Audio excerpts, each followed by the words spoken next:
Good morning, everyone, and welcome to the council meeting for the 1st of April. Whoa. Please join me in standing for the opening. 32nd of March.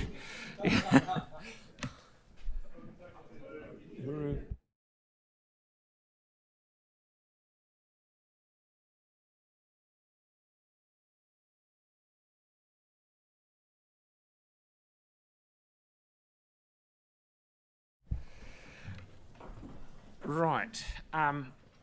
Before we start, I'll just have a wee talk here.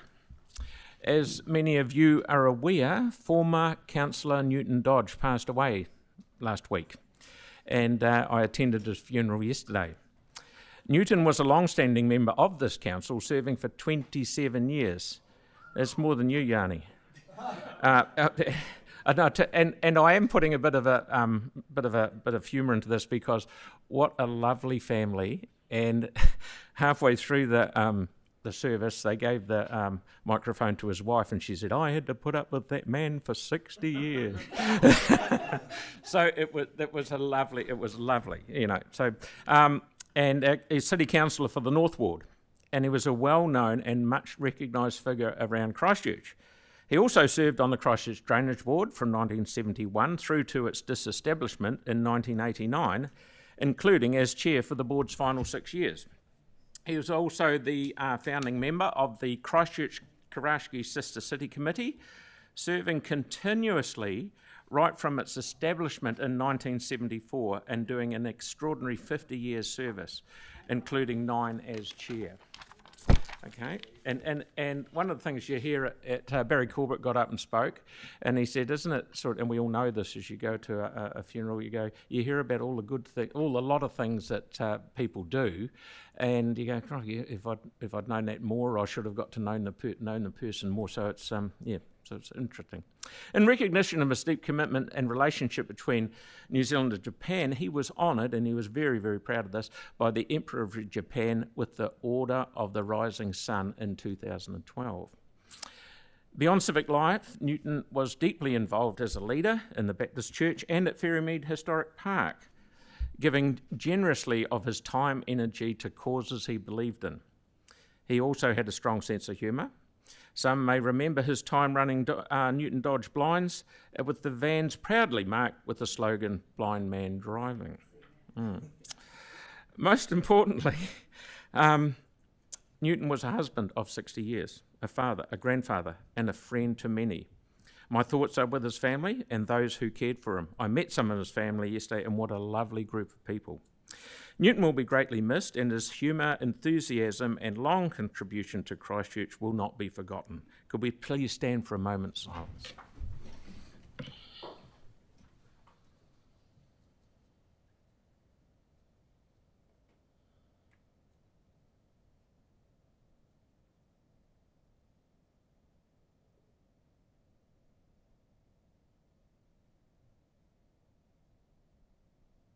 Thank you very much.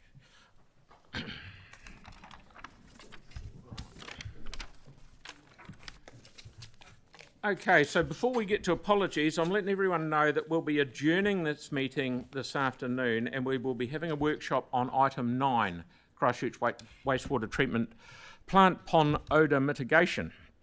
And then we will return to consider the report when we reconvene tomorrow after the annual plan hearing. So I'm just giving everyone's a heads up there. We have no apologies today, so that's great. A declaration of interest from Councillor Coker regarding item 10, but it only relates to the Summit Road Society. Does anyone else have any declarations?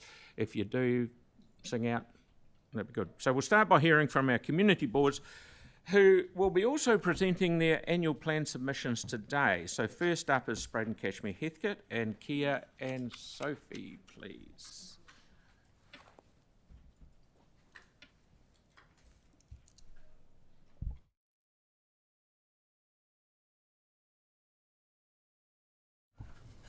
Good morning. Thank you very much for the opportunity to present to the Council today, both our usual monthly report and the opportunity to present the board's submission on the annual plan. So we'll do the board report first. and would like to start off by talking about a reasonably small item, a P5 parking change, but one that I think has a bit more to it. Is this my the clicker thing doesn't seem to be working. Could we? Oh, there we go. Oh no, it's working too good. There we go. Yes, we had just a visit from, thank you, from Kairos Food Rescue, who were very pleased to be having a loading zone put directly outside their premises there. They have a lot of food deliveries coming in, so they were really pleased with that change. It was, a really cool opportunity to hear about some of the great work that they do and some of the ways they're working with their neighbours to make it work efficiently using council road space. We had a deputation from the Redcliffs community come in and talk to us about the cultural heritage of Te Raikura, and it was really cool. It was a really awesome opportunity to hear from a community that's done some work looking at this heritage. They've connected with the local mana whenua. They've been doing some work looking at what council can do to uplift that heritage. So that was really cool.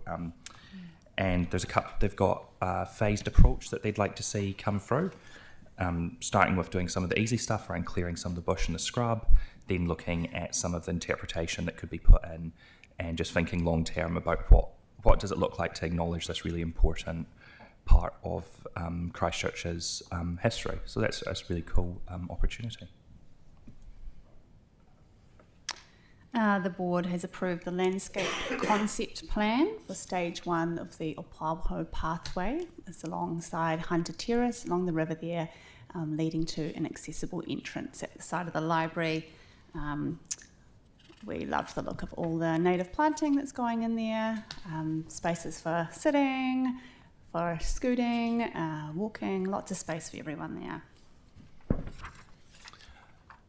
The board approved licences for some paragliding schools on the Port Hills, a particularly exciting sport, and it was really cool seeing all the operators come along and speak with passion about the way that they use the Port Hills, the way they interact with the landscape. It was actually a really cool, and did not inspire me one bit to get up on one of those machines at all. The board is also working through 2 memorial projects in the board area at the moment, one of which is the National Erebus Memorial. The board is currently consulting on the granting of an easement that would enable this project to go ahead. Obviously, the decision about that project sits elsewhere in terms of the overall direction, but the board is working through a process of enabling that whatever decision is made to make sure that can go ahead smoothly. So we're kind of working through that conversation at the moment. And we'd also like to take the opportunity to thank staff for the work on the Unmarked Graves project at Sydenham Cemetery. We are aware that there's an application to the Crown's fund for memorialisation and recognition of these sites, and we know that there's been some really strong work with the whānau of people who've been through those institutions, and we're really pleased to see that continuing as a way of responding to the some of the mai that's occurred throughout the history of those institutions and the way that we as a society need to respond. The board was pleased to have good engagement on our board plan.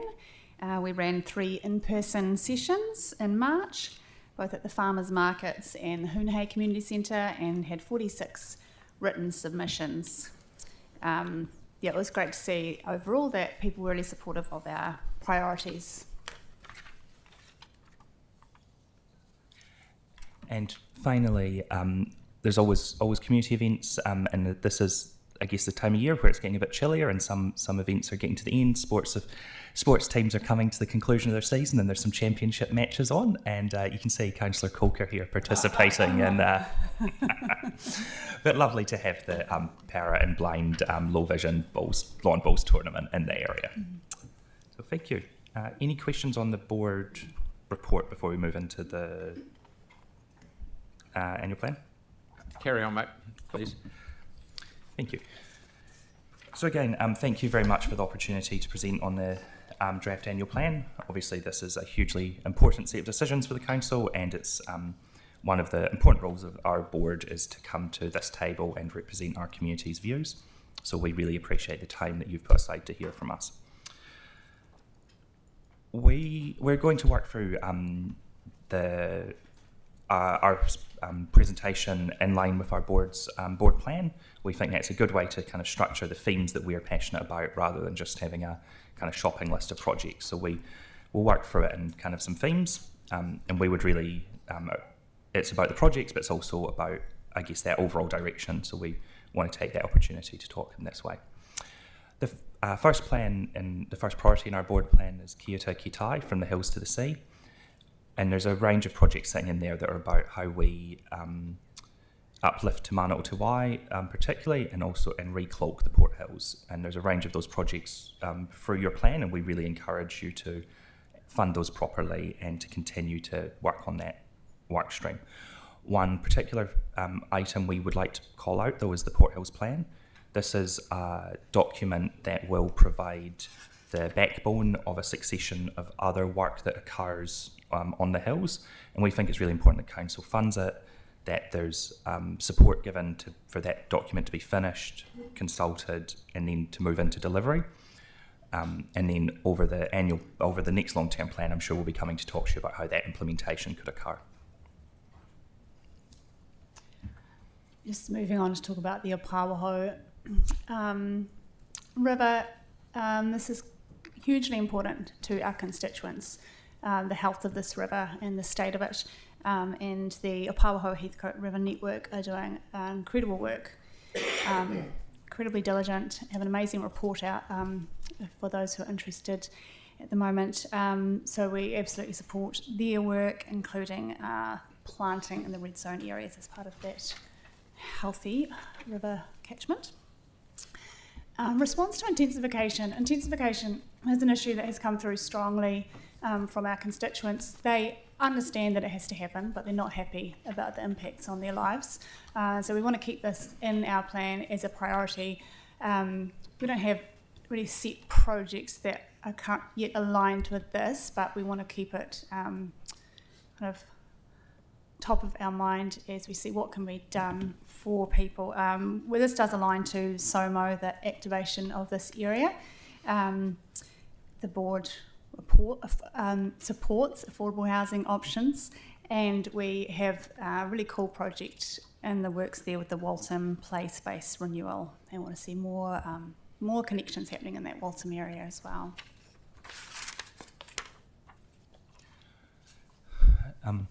Safe transport choices has been something that our board has been consistent on for a period of time, and it will be no surprise that our board strongly supports linking the existing cycleway network with those more minor connector routes. We strongly support that work occurring, and we want to see the continued delivery of the planned major cycleway routes. I think this week we've all seen that, over the last few weeks, we've all seen the importance of giving people some options around transport. And we think that the council investing in this is a really strong way for us to tackle some of those challenges. So we really do want to continue to see that work carry on. We have a couple of other projects we'd like to call out in this area, particularly the Selwyn Street Master Plan. We want to see that one continue to land. And we want to continue to see work around safety around schools, and that's around some of those crossing points of streets, pedestrian access changes, some of that stuff. So we really want to see a focus on safety around schools as well. When it comes to parks and recreational amenities, we're really pleased to see in your budget that things like the toilet renewals, Barrington Park Path, are still in there and funded. These are things that our community's been asking for. People really want non-structured play elements in park. That came through really strongly in our submissions, so that is something that we want to see happening. The Addington Park building is about to kick off there. People in our community are really pleased about that and excited for the Hoon Hay Sports Pavilion upgrade as well.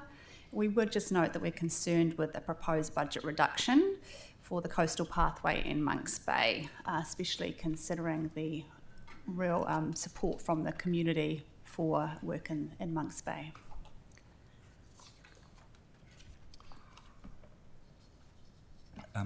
Community resilience is something that we've seen come through our board area over the years, whether that's been through the earthquakes, through flooding and through fires on the hills.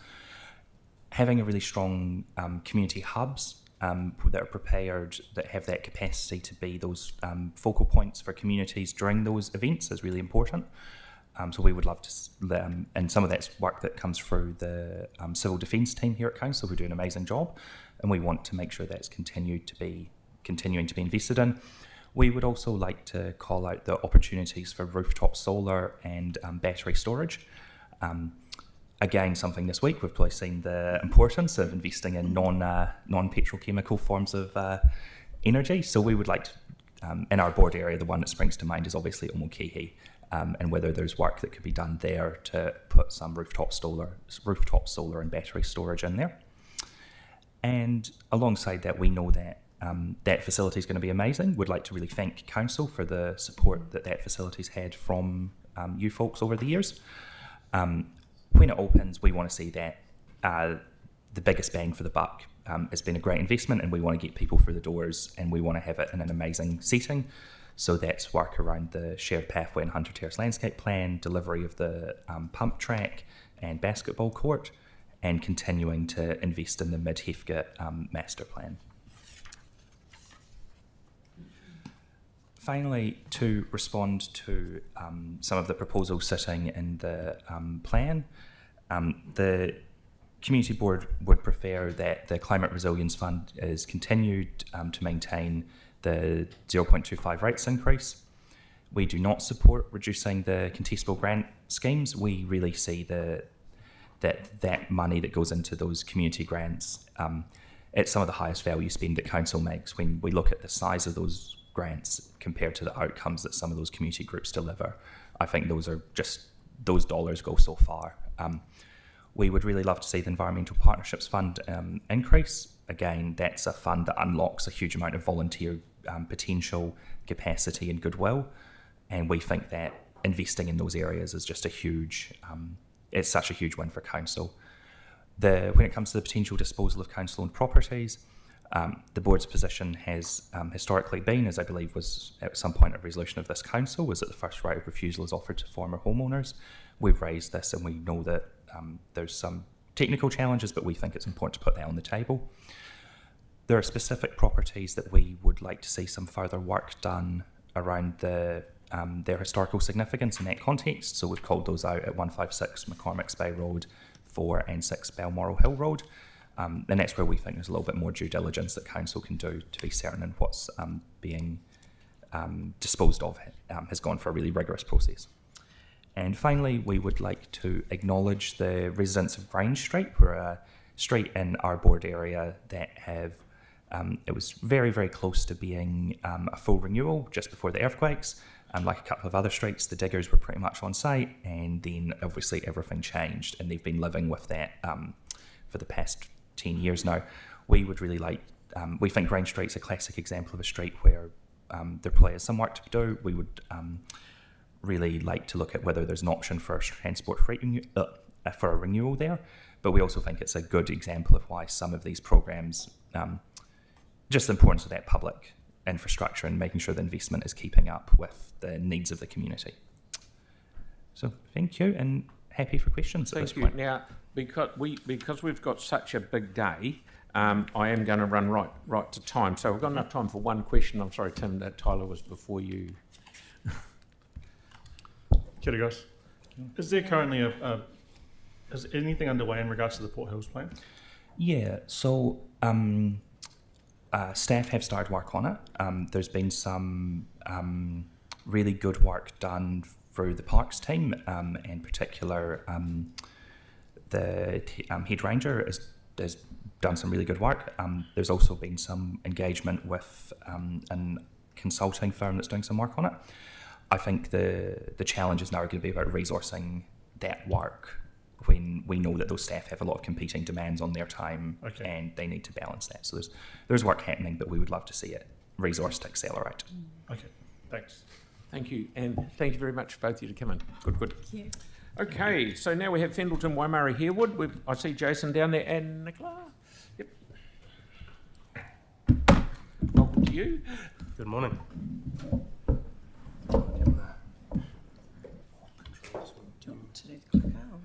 Good morning, everyone. Nicola's going to kick things off. Okay, kia ora koutou. We'll just get the clicker working. That one? Okay, great. Well, our community board has as always been pretty busy. A couple of weeks ago, we hosted our first schools principals meeting for the year, and it was fantastic to see approximately 15 of our local principals attended. That's great compared to the last one we had, hardly any turned up. So this was really fantastic. It was great to have Ashley Beaton, who is the council's community travel advisor, present to the group. She presented on the school travel safety education programs that the council has on offer. And she also talked about how the council prioritises safety projects around schools, which the principals found really, really valuable. After that, it was time for the principals to share and talk about issues that they had, and surprise, surprise, the majority of these issues were related to road safety matters. So having Ashley there was fantastic. Not everything was negative. We had some really great positive feedback from the Breens Intermediate School on how great the new lights are at the Harewood, Breens and Gardners intersection, and which was fantastic. So it's really good to have that those positive feedback. And we also had Harewood School talk about the positive safety improvements out their school on Harewood Road. Both schools did express their thanks to the council and to the contractors for the absolutely awesome job that they did. It was such a great event. The principals are really keen to have another one.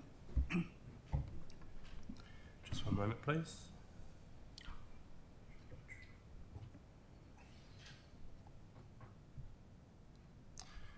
So, community consultation on our draft community board plan priorities closed on the 15th of March. Our board members have been going through the submissions and are really pleased to see overwhelming support for all of our 9 priorities. Key themes coming through the comments included the need to ensure the voices of children and young people are heard when designing and upgrading playgrounds, parks and facilities, the need for good cycling infrastructure across the board area, the need for improved traffic safety at key intersections across the board area. Submitters also provided ideas on other projects they would like to see happen, and we'll follow up with those with appropriate council staff. Our plan will be coming to the board for adoption at our April meeting. I'd just like to make another couple of comments on the board plan, just in some reflections on that. It outlined our vision for the local community and does help us guide the board in prioritising its work over the next 3 years. We see it as a living document that may evolve over time as projects are completed or as changing circumstances lead to adjustments in our priorities. The priorities that we have identified reflect the issues raised by residents, community groups and Christchurch Council staff, and we would like to take the opportunity to thank everybody that took the time to provide feedback on our draft priorities. So please be assured we have listened to your suggestions, and while they may not all appear on our priorities list, we will continue to advocate for them to be considered in the council's planning processes where appropriate. Our vision for this community is for it to thrive environmentally, socially and economically while recognising the ranges of risks and challenges we face today. From rising living costs to the impact of climate change, balancing priorities is therefore essential, as is ensuring your money is spent responsibly. There you go.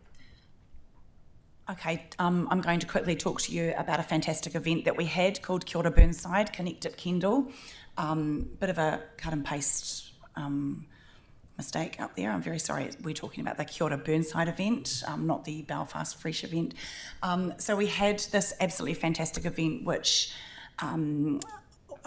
we'd heard from the community that they were really missing, small community events. So we decided to organise this event as a result of direct community feedback asking for a local event in the area. I don't know if you're familiar with the old Kendall Primary School, but that's where we had the event. So it was absolutely fantastic. Unfortunately, the weather did not play ball. We did have to have it the next day, our postponement day, but it was absolutely fantastic to see around 500 people attended the event. And even more fantastic was that it was really strong local participation. And I think around half of the attendees actually walked to the event. So that was fantastic because that really highlights its accessibility to people in the area and the local reach. We did do quite a bit of work with pamphlet runs and things like that to spread the word out there, but it was absolutely fantastic. Local school children performed at the event.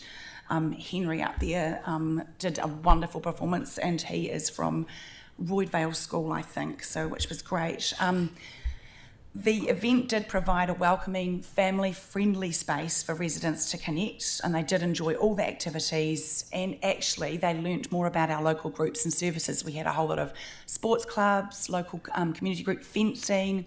It was absolutely wonderful for everyone to find out what our wonderful community, has on offer. We also had free kai, burgers and dumplings provided by community groups and support from Kāinga Ora, and these were all really gratefully received.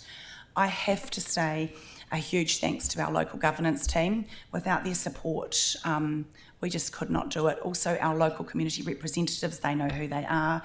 All the local church groups, from providing chairs, just everyone really mucked in. It was wonderful. This was a really great event. We hope to do it again. We do have a short video to show you, put together by our very own Bridget Williams. So if you'd like to have a wee look. How do we get that? Can we just push? How do we get that one to play? Yep.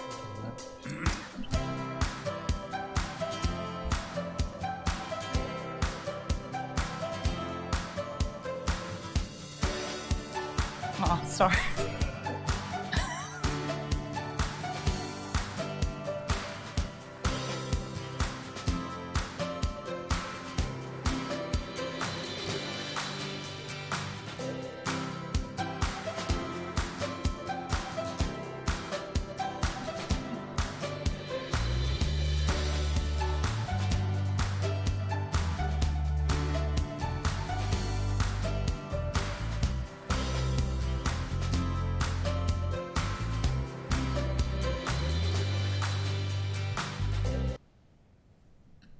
Thank you. I hope you like the posters.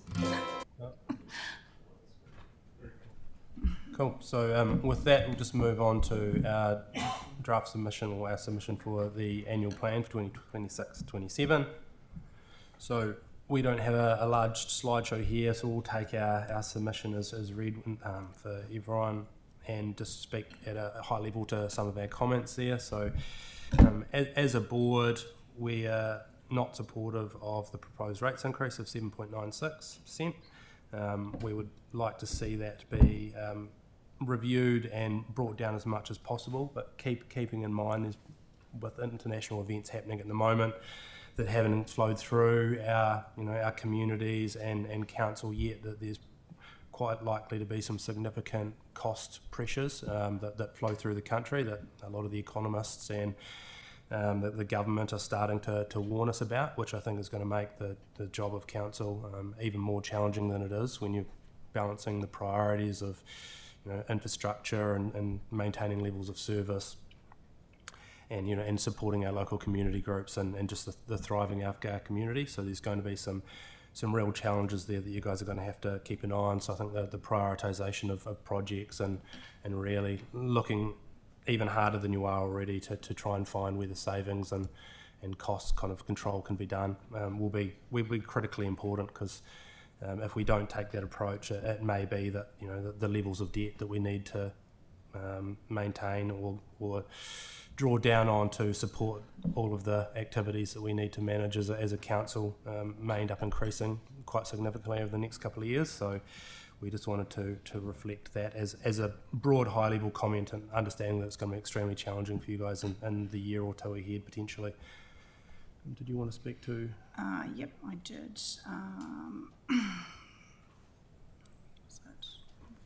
I just want to briefly talk to you about how important is completing the restoration of our 4 heritage buildings, Christchurch's future. Basically, the board feels strongly that these buildings should be considered separately. The question was quite difficultly worded with a lot of people, I think people lumping all buildings together, whereas we think that each of the buildings has their own value, their own purpose, and should be considered separately rather than, a question as a whole. And I think this is what a lot of people who are looking or submitting might have been swayed by the question to consider them all together. So I urge you strongly to have a think about that rather than a package deal, because people are likely to have differing views on each building. So that's... Yeah, those are the main things we wanted to highlight.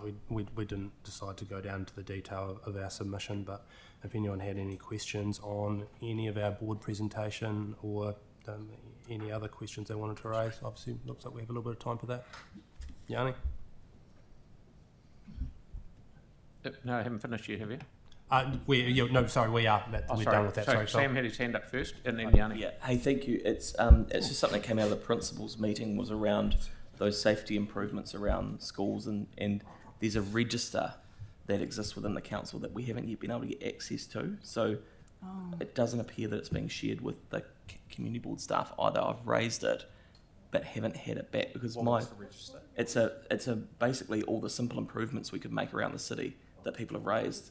Because what I want to do is effectively say, hey, if there's a list of stuff that, like Tyra and I have been talking about for ages, that are easy wins, can we get it baked in so that the work can be done over the next 12 months to help lift roading improvement? And it was basically saying the easy stuff that you don't need to do the massive consultations on, and that are basically not contentious. They're just things that need to be done, whether we need to put a specific budget on to do it. So I don't know have you guys seen that register yet? I'm having trouble getting it. No, I don't think I've seen that, Sam. So could we have that as an action to provide that to the, because it should go to across every community board manager to just get it ready for this annual plan, to make it really easy. What's that? The program level budgets. Well, it's literally a list of things that have been raised in communities that people have said we'd like this looked at. And if we're going to do it, because we've talked about just getting easy wins done, this would be a really logical one. Yeah.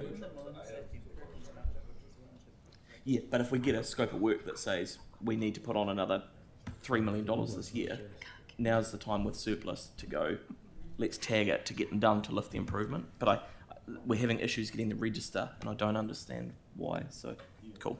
Okay, thank you. Sam, and to juggle that a little, because we've got repairs at the moment. Gardeners Road's closed. They're resurfacing, doing a terrible job of stuff that doesn't need resurfacing.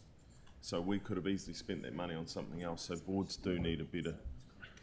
I know it's opinion, but we're not here to slam council staff. We're actually here to support them, believe it or not. Yeah. Thank you, everyone. And we've got 2 minutes and 12 seconds for Yanni to have this question. Yeah, thank you for raising Radcliffe Road and the need for financial restraint. I've looked at the budget. There's about $6 million on it just for the rail crossing. Is your board looking at options to do the Kiwi Rail work in a more cost-effective manner? Are you getting options around reducing the high costs associated with it so that it can happen in a reasonable time frame? Yeah, so on Radcliffe Road, where we're at the moment is the consultation with the community just closed a little while ago, and we haven't seen any costings on the project yet.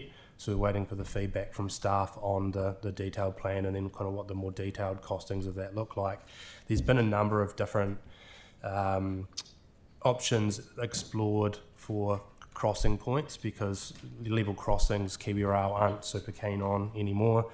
There was looking at an overpass down by Thompson's Road, which was going to cost in excess of $10 million. They were looking at doing an underbridge, but the water table over that area is too high, so doing something like that would be kind of cross prohibitive as well. So the only option we're really left with to make a safe crossing point is that level crossing, and then the standards that we have to abide by, I guess pushed down by Kiwi Rail. We don't have a lot of choice on in terms of what the actual safety requirements are for those level crossings. So we kind of have our hands tied on that one, and we're just waiting to see, once all the information flows through, what the actual details will look like. And do you know when Kiwi Rail, it says in your report they haven't approved it, is yet to be approved. So are they waiting for our consultation to finish and then we'll go back and... No, so there's a few things going on in parallel there. The Kiwi Rail, I think the initial design has been, so the very initial design was provided to Kiwi Rail. They've given up to a 12-month time frame before they come back on that one. And then there's up to another 18-month to 2-year delay before the final design gets signed off by Kiwi Rail. So there's quite a few delays there, and it is still the second priority in Christchurch, but it seems just from the workload of the Kiwi Rail staff in terms of how quickly they can progress these rail crossing projects, is there's going to be quite a long time before we actually get to the point of shovels in the ground. Thank you, Jason. That's spot on timing. Thank you very much. Cheers. Good on you. Good to see you too. Okay, Marie, and is Sarah here too? Yep, good.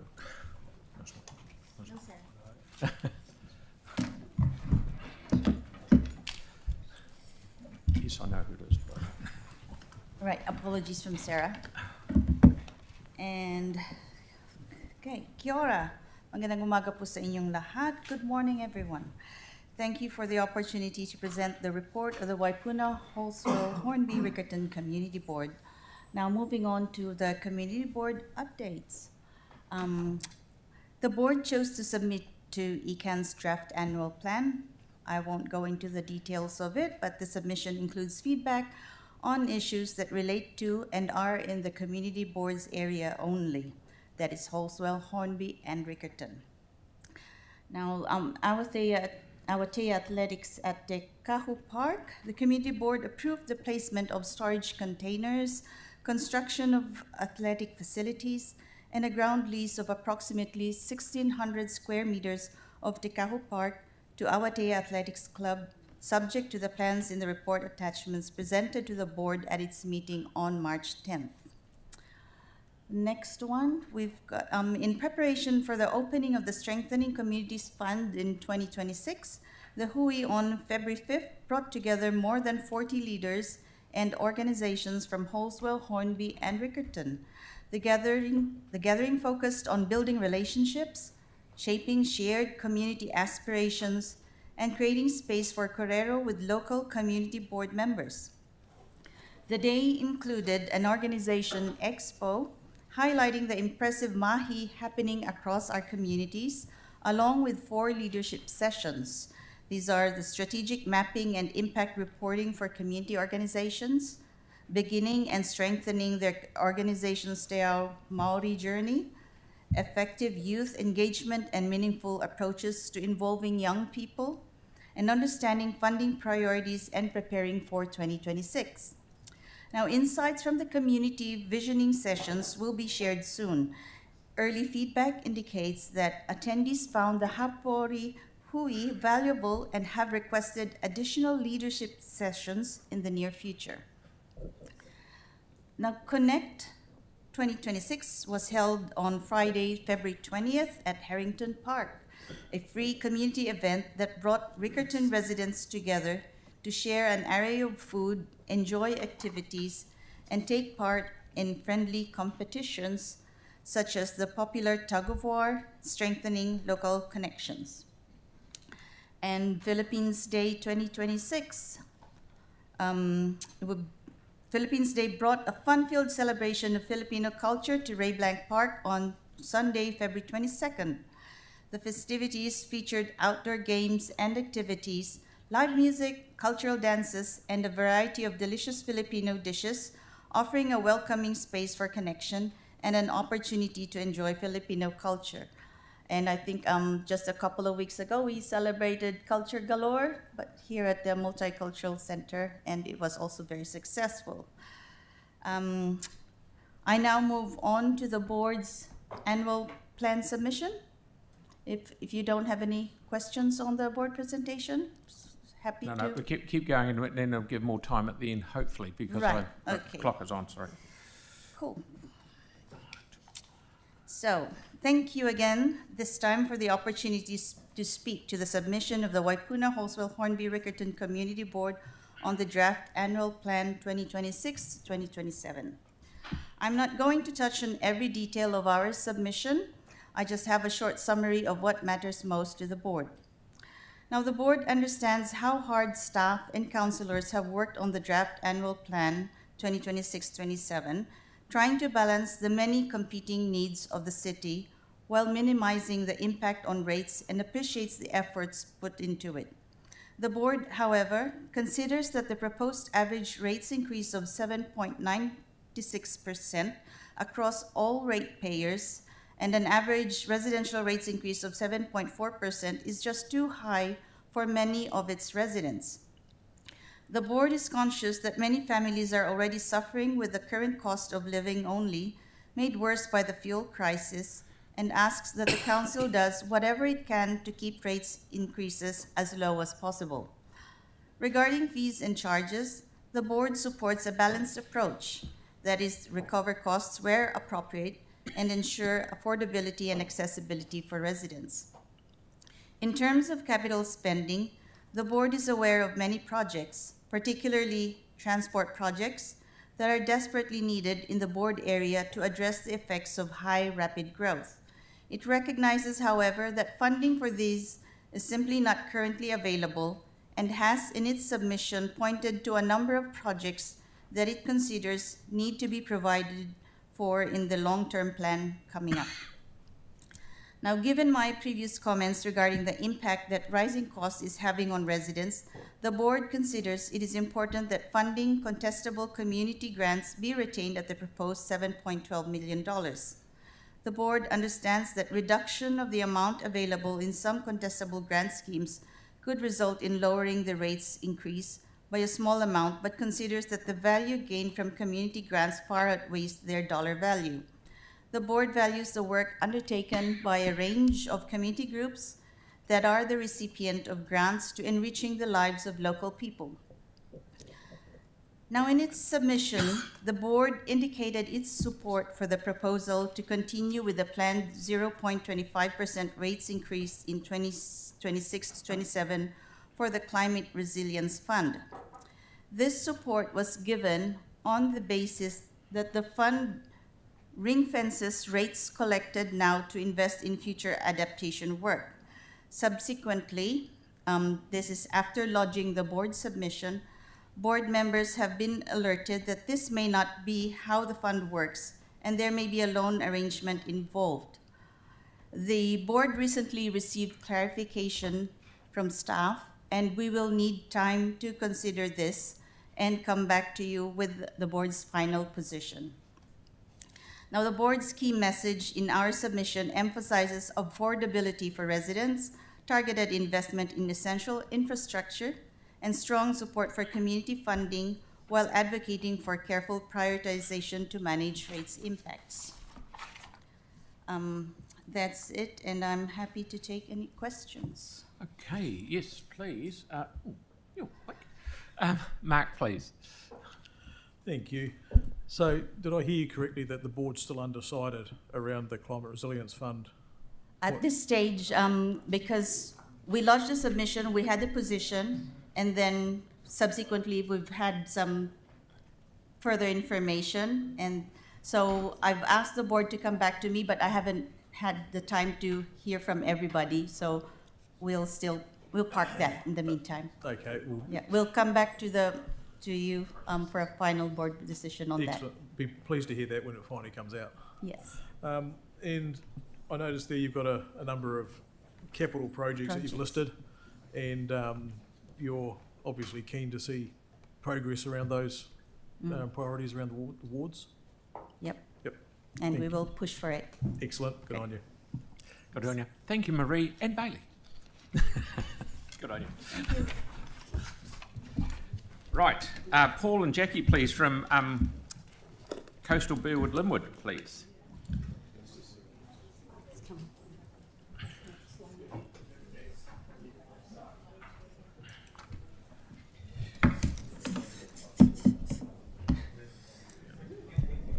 Kia ora, e te whānau.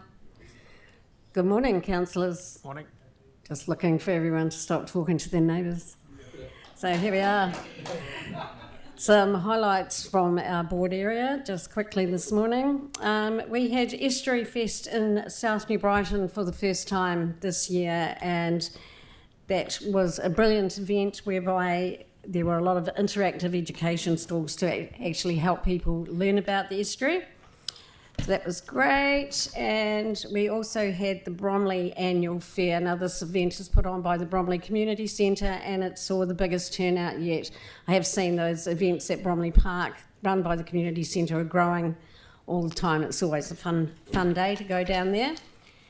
And last highlight for today is just we had a number of neighbourhood barbecues over the summer period that the community board supported.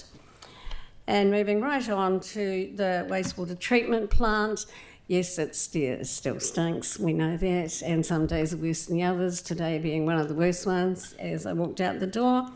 We do support the 99% option with the aerators. And that's all from me, so over to you, Paul. Jackie. Tēnā koutou katoa I te koramātene me ngā kaunihira, he mihi nui tō mātou ki te tū I konei e tēnei ata ki te noho I runga I ngā pā o te āhuru I runga I te moana. Thank you for having us here this morning. In this time of uncertainty, we're grateful to be able to participate freely in our local democratic process. Our draft board plan identifies a set of priority projects we are asking the council to support. Smith Street Service Centre reutilisation, which we've already brought to your attention, and which will really help the regeneration of the area. Pages Road Bridge, which we know you all want to get done. The major cycle routes, the east should not be the only area without one. Burwood-Mairiho Roads intersection improvements, which need to top up for the lights. A new Marshalling Community Centre based on the business case. Wainoni Park lighting, which we would like to obtain council funding for. Rāwhiti School area safety improvements, and the completion of the new Brighton master plan, which is going gangbusters but needs completion, including funding for necessary land acquisition. There is a long list of improvements, increases of service levels and renewals that we would like to see if money and resources were unlimited, but we know that they are not. On balance, we think that the council is trying to do the right thing. We support the rates increases as a practical necessity. The services and infrastructure our communities depend on and want cost money, and the structural pressures driving that 7.9% proposed increase are real. Those pressures are nothing compared to what is likely coming thanks to the war in the Middle East, even if it was magically ended tomorrow. We ask the council to be much more explicit in future consultation documents about exactly what is driving the gap between the proposed rates increase and the costs to local government. Is it debt servicing? Is it operating overruns? Is it long-term plan commitments? Our communities need to be able to understand exactly what they're paying for and why it costs more. So I'm not disputing that we need to spend that money, but rather I think we need to be clearer what's driving the cost increases in the consultation document. And we also want to be clear about who feels the rates burden most acutely. So Waitai has a higher than average proportion of renters, fixed income residents and lower income households. Renters cannot access the rates rebate scheme or postponement schemes, but the rates increases are still passed on to them in higher rents. We encourage the council to think harder about how it promotes existing rates relief mechanisms and to develop a medium-term strategy that stops concentrating cost pressures on people least able to absorb them. As a starting point, we would ask the council to look seriously at reducing the uniform annual general charge. The Shan report recommended that nearly 20 years ago, and the argument hasn't got any weaker. So on contestable community grants and the Environmental Partnership Fund, we do not support any cuts to these. The return on investment in community grants in particular is immense. The downstream costs of cutting them do not disappear. They just shift onto health services, social services and taxpayers, and will also mean job losses in the community sector in a time of immense economic uncertainty. And we also support continuing contributions to the Climate Resilience Fund. The cost of not investing now will be far greater than the 0.25% increase proposed. We should not be kicking the can down the road. On the capital program, we have two major concerns. First, flooding.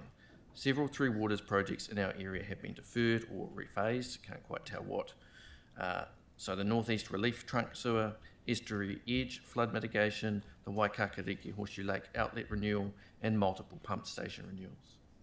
And these are not minor tidying up projects. Flooding is one of the top concerns of people who live in Waitai, and critically residents with lower incomes are less likely to have comprehensive insurance. The Council's duty of care does not diminish when its capital program is under pressure. If anything, the obligation to protect vulnerable communities from flood risk becomes more acute. And we, as a board, would like to understand what criteria were applied to these deferrals and would like assurance that public safety and health has been weighed appropriately. On landfill remediations, we have received some helpful clarification since lodging our submission. We understand the Burwood closed landfill deferral reflects the site's ongoing operational status while resource consents are sought for continued use. That makes sense, and I'm satisfied with the explanation. However, cancellation of the gas plant seems a bit short-sighted. On the Bexley landfill, which keeps being deferred, we understand planning and design work is underway, and resource consents are being progressed, with physical works expected to begin late in the financial year 27-28, and we welcome that. We ask that the Council simply hold to that timeline and not push it back further, and as I said before, it's been deferred several times, and our communities would like to see it sorted. We also raised the Pages Road Bridge renewal rephasing and asked for a firm delivery schedule. And we support the continued funding of both the Otakaro, Avon and the Opawaho River MCRs in their planning phases. So we should get them ready to go. And we could not find the Pegasus-based stormwater ocean outfall pipes anywhere in the plan. They're in the long-term plan. So no renewal, no extension, no assessment. So we'd like to know what, if there is one, what is the renewal timeline, and what reassurance can local residents have that the key source of flooding in that area is going to be resolved. Finally, the wastewater treatment plant continues to affect the well-being of our residents in the area, and we ask the Council continues and works to ensure adequate ongoing funding for the community well-being response for as long as it is needed. And also, as noted earlier, we support the 99% aeration option for the ponds. So thank you, and happy to take any questions. Kia ora. Thanks, Paul. And Jackie, got a couple here. Just one, I didn't quite hear you. Did you say about down the landfill about the gas or something? Did I? So there's a gas plant that was supposed to be renewed or built at the Burwood landfill. There is gas that's produced there. Yeah, that's the landfill gas coming out. Yeah. So it looks to have just been cut from the plan. Right, that's because I think there's no gas in the dump anymore, I think. Okay. Yeah, that's right. So, okay, thank you for the question. Pauline, please. Thank you. Just a question for staff regarding those 4 flood mitigation projects that Paul mentioned around the estuary edge, the Horseshoe Lake, the pump stations in the northeast. What was that one? The northeast? So the northeast trunk. So that's Anzac Drive. Yeah. Can we please get some information on the effect of deferring those, please? Thank you. Just hopefully Gavin's feedback will come back with some. Yeah, thank you. And Tyler. Kia ora, Paul and Jackie. It's great that you told us how you feel about the aerator, your position on the aerators. The question I've got is around the stuff outside of that, obviously the community activation stuff. Now that it's been a few months, you probably get more of an idea on what's needed for the community. Would you be able to tell us a bit more about what's needed in terms of the we were just psychosocial stuff? Waiting for a briefing at the moment, so I think it'd be too early to say, but just that we appreciate that the resources have been put there in place, and the work that Gary has been doing in particular, and with our local staff team, and that it's really building the trust and the key connections until the next time that something happens. And I guess it's not being caught flat-footed as we have in the past is the key. And I emphasise that. There's the big part of the challenge last time is that we were caught flat-footed, and that meant that we were having to play catch-up. Thanks. Thank you very much, both you. Oh, Yanni. Yeah, thank you. In terms of the Weaving the East project, I know you talk about the ongoing operational support, but is there a need for some capital to be put towards the tasks that have been identified through that process to get them delivered? As I mentioned, I think when you asked me a similar question last time, I think it'd be good to have a fund there available for new initiatives, but we wouldn't want to see essentially a fund being given to fund things that were already funded. But it would be good to have a capital, like a pool there to fund initiatives if they came up. Right, so is the community board able to provide the councillors with a list of what those outstanding tasks are and what the budget requirements are? Those are all in they were all available to the council in the report that was given to you at the briefing recently. So yes. Okay, I don't think we have the tasks. Yes, thank you very much. I believe that you do. We did? Okay, Cool. Thank you. Very good to see you.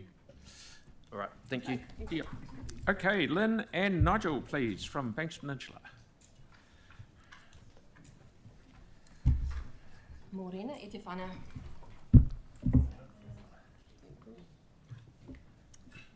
We're doing very well with these longer presentations this morning. Thank you for your time.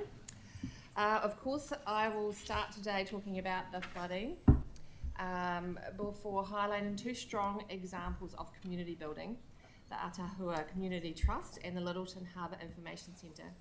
We'll then focus on the key points of our annual plan submission, where the decisions we make now will shape the future of Banks Peninsula. So no pressure, it's all good. So, there we go. Is that better? I can hear myself, that's disconcerting, but I'll ignore that. Starting with the flooding. Following the February event, recovery work is ongoing. Many of our communities are still living with the effects, whether that's damage to property, disruption to access, or simply the uncertainty that comes with knowing it could happen again. The focus is now shifting again from response to prevention. Thank you so much for your question last month in regards to how you all can help. Appreciate that, especially Yanni. This presentation will aim to answer that, so get ready to take notes. We've seen river works undertaken by ECAN, funded through the Wairewa River Ratings District. This work is important and it's ongoing, but the reality is the funding alone is not enough to mitigate future flood risks, particularly within the village and on State Highway 75, where the impacts have the potential to cut off access to a majority of the peninsula. What we need now is a more coordinated and adequately resourced approach. Using the already established Flooding Roundtable group is important going forward. It provides a space for residents, agencies and stakeholders to come together, share concerns and ensure that local knowledge is part of the solution. And it has been doing this for about 2.5 years successfully. That kind of collaboration is so essential because the people who live in the area understand the issues in a way that data alone cannot capture. At the same time, this work must be supported by robust modelling and, critically, by funding that matches the scale of the challenge. We need to solidify that funding as soon as possible because, as we know, the flooding will not wait for us. That means investing now and not later. There is also debrief meetings with local emergency resilience groups that are underway. They help us to understand what worked, what didn't, and where there needs to be an improvement, particularly when it comes to communication, coordination, and preparedness. Thank you. Kia ora tātou, ko Nigel Miller toko ingoa, tēnā koutou, koutou.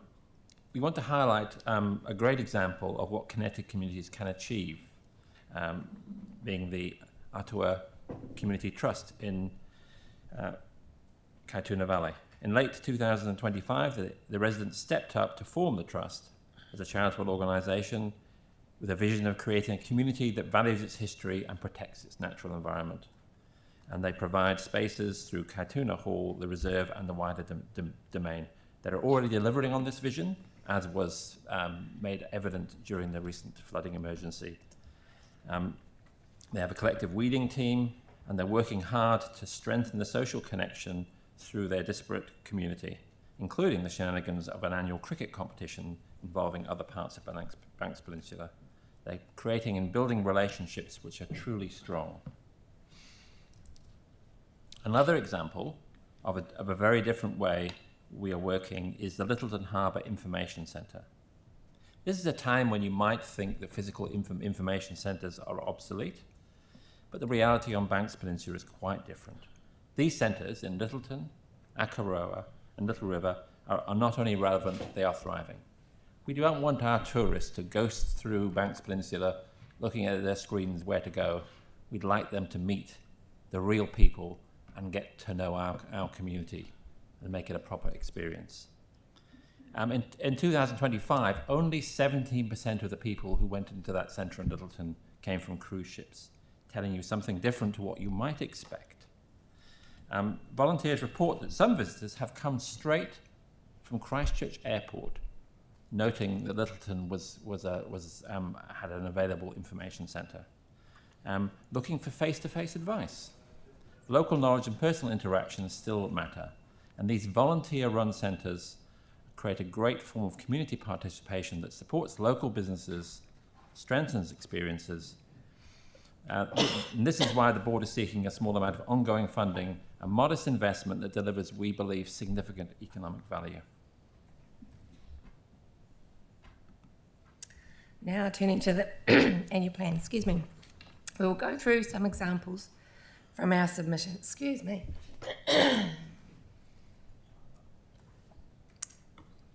But time doesn't allow us to cover everything, so here goes. At the heart of this submission is a simple but important message that climate resilience and emergency management are critical priorities for Banks Peninsula.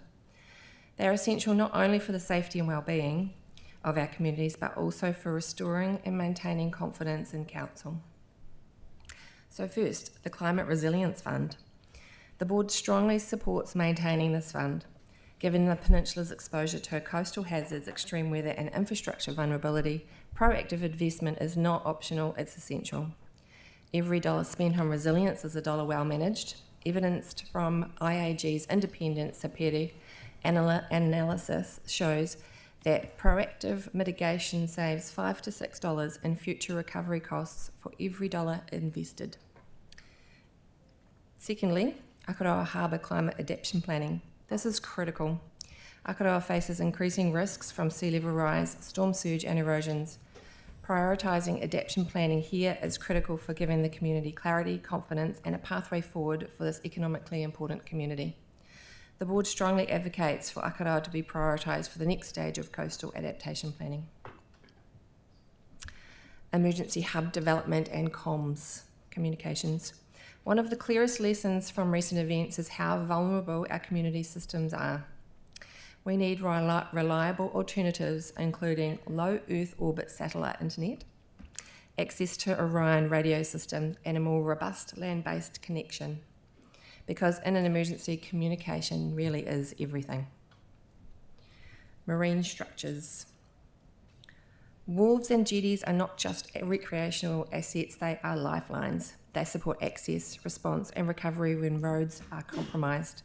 The board supports continued investment in maintaining and upgrading these structures so that they remain safe, functional and resilient when we need them most. Emergency access or rural roads. Many communities on the peninsula rely on single access routes. When those routes are cut off, the consequences are immediate and serious.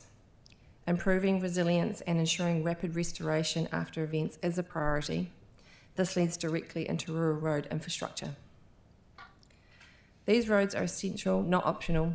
They connect communities, support local economies, and enable emergency services to operate. We advocate for increased investment in rural road infrastructure, When we rebuild, we should not simply replace what was there before. We should build better with resilience in mind. I'll continue on our submission. The environment. In Banks Peninsula, the environment is us, we are the environment.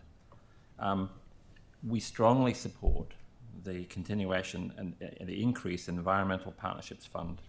These are community-led initiatives that deliver real results in biodiversity, pest control, and environmental restoration. We cannot be a healthy community without a healthy environment. They also offer an excellent return on investment, and they leverage substantial volunteer effort for a long-term gain and maintaining our ecosystem and reputation. Similarly, the contestable community grants are very important to us, and we believe they must continue. We do not support any reduction. These are the things that support organisations that hold our communities together. Reducing them would not save money. It would simply increase demands on the council for services that we are leveraging through volunteer input. And it would weaken the networks that make our communities resilient. Our reserve committees on the peninsula are particularly important and a unique, valuable part of local governance. They enable locally driven decision making and ensure that our reserves are managed in a way that reflects community needs, not just for our local communities, but of course for wider Christchurch. This includes maintaining an appropriate funding mechanism that support the projects mentioned in our written submission about Stanley Park, Le Bons Bay and Littleton reserves. We also support the initiative for a multicultural facility in Akaroa, an investment in community spaces such as the Port Levy Hall, which plays a dual role as a gathering place and an emergency hub, noting that it needs to be earthquake protected by 2037. Visitors and tourism. It is a vital part of the economy in the peninsula. It does bring pressure on infrastructure, so we need to ensure that the investment keeps pace, particularly in areas such as public toilets, which are currently underfunded over the next 10 years, but essential, both for our visitors and for public health. We would like you to revisit the funding for this issue. Short-term accommodation. The board would like to see a proportion of visitor-generated revenue reinvested in areas where it is generated to maintain infrastructure, protect environmental values, and supporting our host communities, including things like the information centres, which I have mentioned, and the destination management plan. While the short-term accommodation does contribute to the economy, it also affects housing availability for residents and workers, and it is important this is managed appropriately. In closing, the themes through all of this are clear: resilience, connection, and community. Whether we're talking about flooding, local initiatives like the Value of Information Centres, or the priorities in our annual plan, it all comes back to building strong, connected communities that are prepared for challenges ahead. We have seen what our communities are capable of, and they never cease to surprise and amaze me. Now you can help us by ensuring the planning, the funding, and the decisions support them to continue with that work. Thank you for hearing us. Thank you very much. We have one question from Tyrone. Oh, it's probably three questions, if I may. We've got time. Actually, I just wanted to clarify, you did mention low Earth orbit satellite communication. I think that, as loath as I am to say it, we're talking Starlink's probably the best known example of that, right? So it's kind of, that's the general vibe. We've made it generic because there'll be alternatives very shortly. Yes, so, exactly. So I just wanted to clarify. Don't say Starlink because you don't have to buy into Elon Musk. It's like Hoover is to vacuum cleaners or whatever it is, but yeah, anyway. Yeah. Secondly, so the things that you've sort of noted in the plan, like they sort of tie to me, like as the peninsula gaining resilience and infrastructure strength too, because it can act as an engine for economic development. I think that's kind of sort of part of that underlying, right? So in terms of for the whole city, in terms of visitor experience economy, is that sort of something that the board's thought about as well, and the ability to deliver on that? 100%, yes. it is seen as part of the product. That is people come to Christchurch, that Banks Peninsula is part of that product to in tourism, to make sure that that's protected, people, right? to attract people, To do good but stuff. to protect that Yeah. and to protect Christchurch's reputation in that, there Yeah. needs to be investment. That makes sense. The other side of that, of course, is the well-being of the people who visit. Yeah. For the benefit. Well, that's part of kind of If what you I'm went to thinking Akaroa as this well. weekend, it will Yeah. be full, mainly of people from Christchurch, Yeah. benefiting from it. Imagine when they get a hot pools. Anyway, and just so in terms of the recovery, and I'm actually speaking specifically about Little River, Lynn. Yes. So, is there something that we can do to? You talked about the Climate Resilience Fund. Yes. Is there something that we can do right now to increase levels of service, to keep culverts clear, to dig out river channels? Like, are they things that need to be done right now, or is there a level of urgency there? Ongoing maintenance is always a level of urgency. So,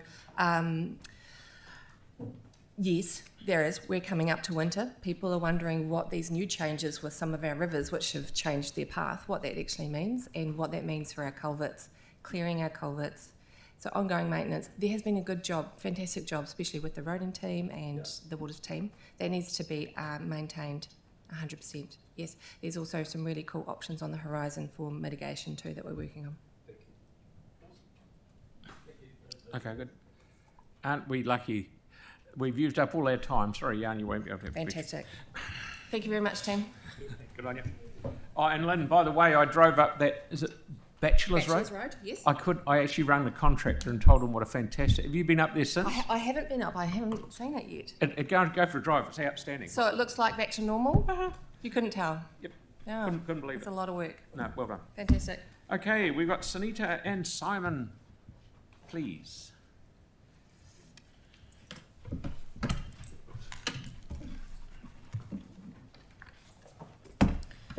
Kia ora, Mayor and Councillors. First, we will be presenting our monthly report and then we'll go into annual plan submission. So, I am Sunita Gautam and I'm here with my deputy Simon. So, the first public forum we had was from Ruth Davis, Neighbourhood Trust, regarding the work they do. And they came in and they've invited us on several occasions to their activity. So their work span goes from community work to health, support for elder people in the community, and environmental initiatives as well. We had Dave Gardner from Canford Basin and some other issues presented about challenges which Canford Street Basin has got for some time. We had also Dr. Poliski Christoph, who came in from Little Poland Park, landscape plan approval. The community is super pleased with Community Board and Council's work. They consulted on playground plan and they have come to a consensus where a community is happy for plan to go ahead.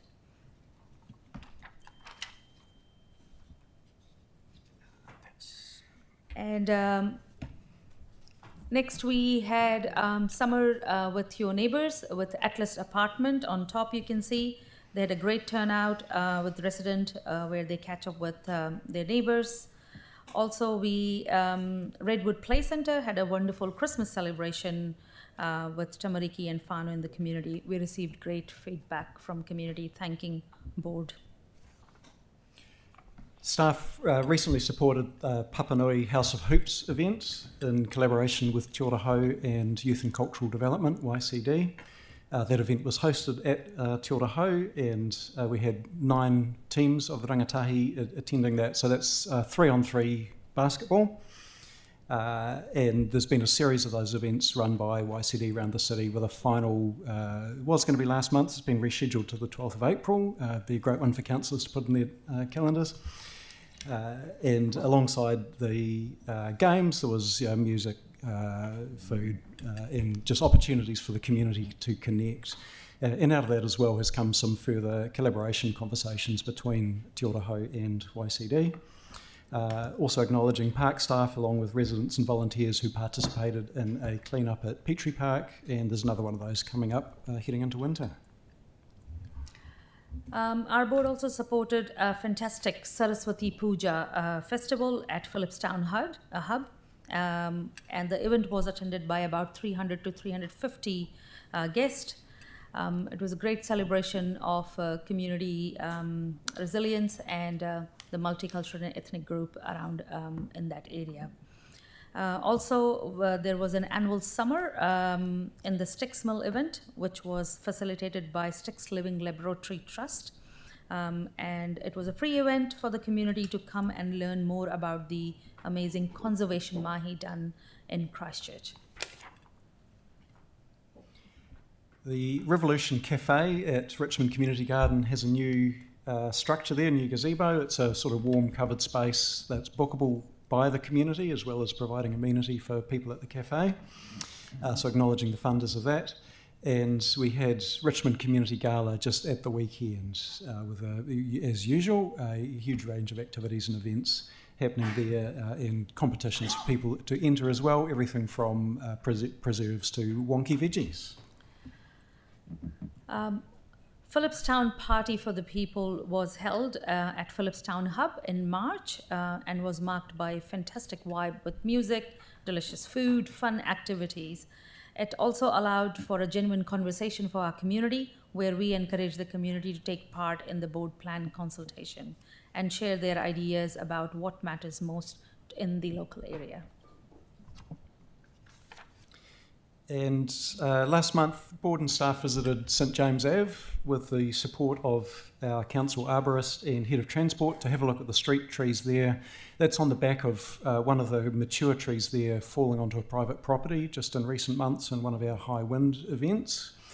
And we were able to take a look at the trees down that street, some of the issues with how they interact with, as you can see in that photo, power lines, how the trees have to be managed, the street environment itself and how well the trees grow there.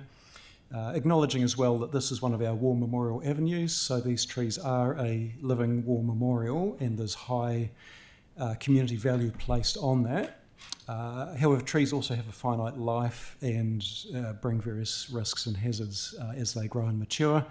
A comment from staff was that if these trees were growing in a park, they'd probably be twice the size, and it just shows the stress they're under, I guess, from growing in a road environment as opposed to a more natural environment. But it's a consideration for our board and staff into the long term around how do we manage assets that bring not just amenity but high social value, but ultimately our trees don't live forever. Also noting Windermere Road itself was due for a reconstruction 15 years ago. It's another one of those projects impacted by earthquakes and everything we've seen since then, so that's also a consideration for us. Cool, thank you. We will get into our annual plan submission. Oh, look at that, it's right there. Yep, cool. So thank you for the opportunity to present on behalf of Waipapa Papanui Inner Central Community Board. We appreciate the work that has gone into the draft annual plan, and we acknowledge the challenge of balancing financial constraints with the needs of growing city. Today, we focus on one central message. Community investment is not optional. It is essential to the long-term well-being, resilience, and success of our city. Simon? Thank you. So our board submission is that we ask council to keep rates as low as possible while ensuring service levels are met, including in relation to impacts on community wellbeing and safety. And that a cut to investment in the short term can have long-term impacts financially as well as to the amenity and value of our community.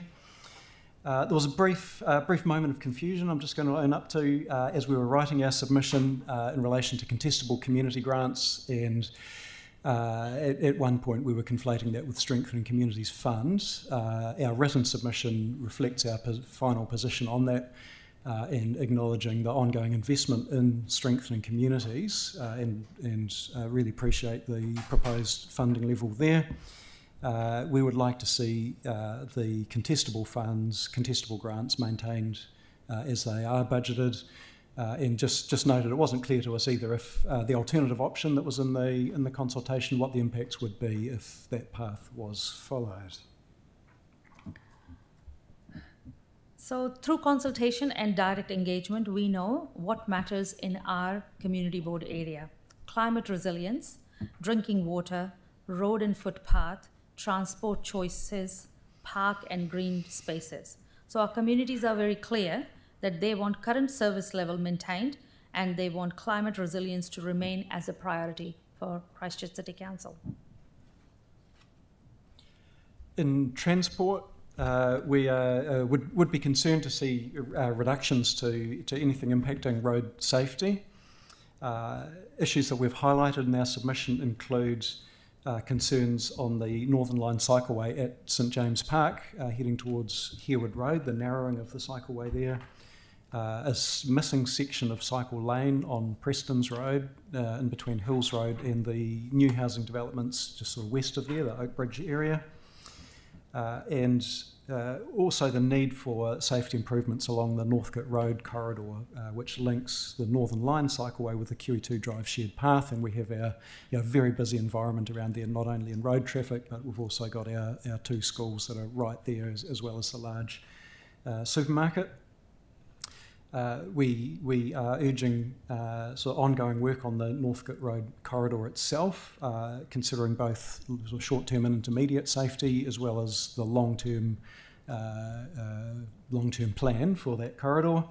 And just noting, and I'm sure we'll be back in our LTP submission, the need for improvements to that corridor and the Northcote Greers Sawyers Arms intersection just at the west end of that road. Both of which are currently outside long-term plan budgets. We also support on the ongoing maintenance and mitigation associated with the Northern Corridor and the DEMP funding, Downstream Effects Management Plan, and highlight that in the past we've also asked for priority on red light cameras on Cranford Street at both Westminster Street and the English Park pedestrian crossing, where there's high volumes of traffic, but also high volumes of primary school children crossing the road. And another key transport issue to mention is in relation to the Grasmere development in Cranford Basin, and the impact currently of heavy vehicles accessing that site. Councillors will recall a member of the public bringing a petition last year to council in relation to concerns around that, and we're urging or advocating for some improvements to access to mitigate that. And finally, just noting our support for the Central City Shuttle. And that's me again. On our green spaces, through Better Off funding, our board funded a SEPTED report for McFarlane Park, which highlighted need to address issues in relation to public toilets and community safety and amenity there. And an annual plan resolution supporting planning work ahead of the LTP would really help us with that. Other projects that we would want to see continue to be funded include Westminster Park, Shirley Community Reserve, Phillipstown Community Hub, and the Papanui Youth Recreation Space Facility Project. Parks and green spaces, just highlighting how essential they are as infrastructure in our communities as we continue to intensify as well. Looking after our people and asset, we must continue to invest in street renewals and footpath, aging infrastructure, street trees management, and community safety initiative. We also emphasize that planning for urban growth and responsible investment in 3 water space should be considered, because well-maintained infrastructure is not just about function, it is about dignity, safety, and accessibility. Climate change is not a future issue, it is current reality. We strongly support flood mitigation program, climate resilience funding, and environmental partnership. We must also invest in community preparedness, civil defense, and emergency planning. Because prepared communities recover faster and experience less long-term disruption. So we urge to continue the efforts.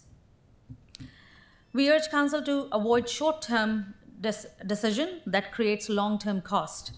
A resilient, safe and connected community in Waipapa, Papua Nui and is central continues directly to a stronger Christchurch. If we invest wisely now, we build a city that is not only functional, but thriving, inclusive and future ready. Thank you. Thank you. Any questions? No, I've got a question. Down in Northcote Road, Simon, as you know, and it'd be something for you to chase up if you wouldn't mind, is you notice it heading away from St. Bede's towards airport.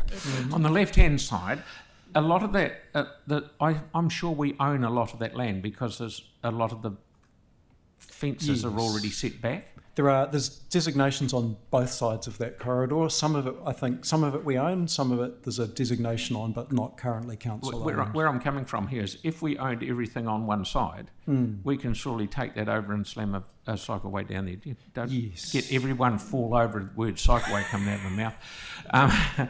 But if we owned it all, that joins those two big cycleways up on land we already own, which wouldn't cause any grief to traffic. Yes, thank you, Mr. Mayor. Yes, and a concern we have is the designation is set to expire. I'm looking at Councillor Henstock. Is it this year? It's if not sometime next year, this year. Yes. So we're going to have to be careful there. No, 36 seconds. You can't do a question in that. Thank you very much for coming in. Thank you. Thank you, everyone. Have a good day.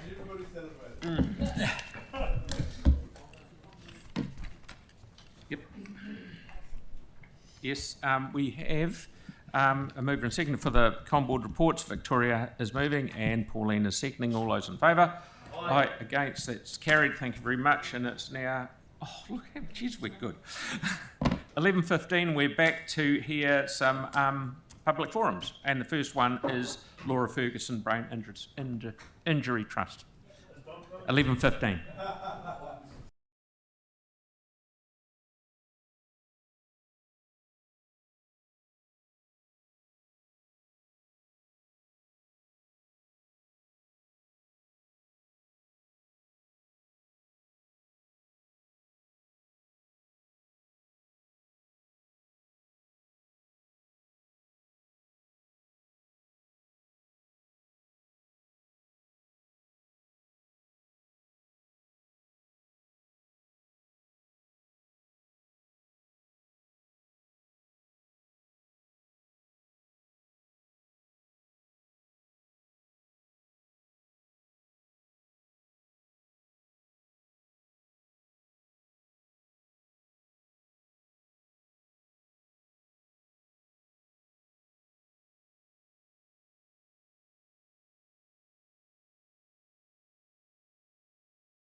Hello everyone, and welcome back.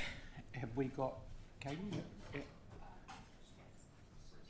Okay, so we'll now hear from our public forum presenters, and first up I'd like to welcome Catherine Jones from the Laura Ferguson Brain Injury Trust to talk about their new housing development, which I've actually been out to where they're doing it, and it's a very good setup.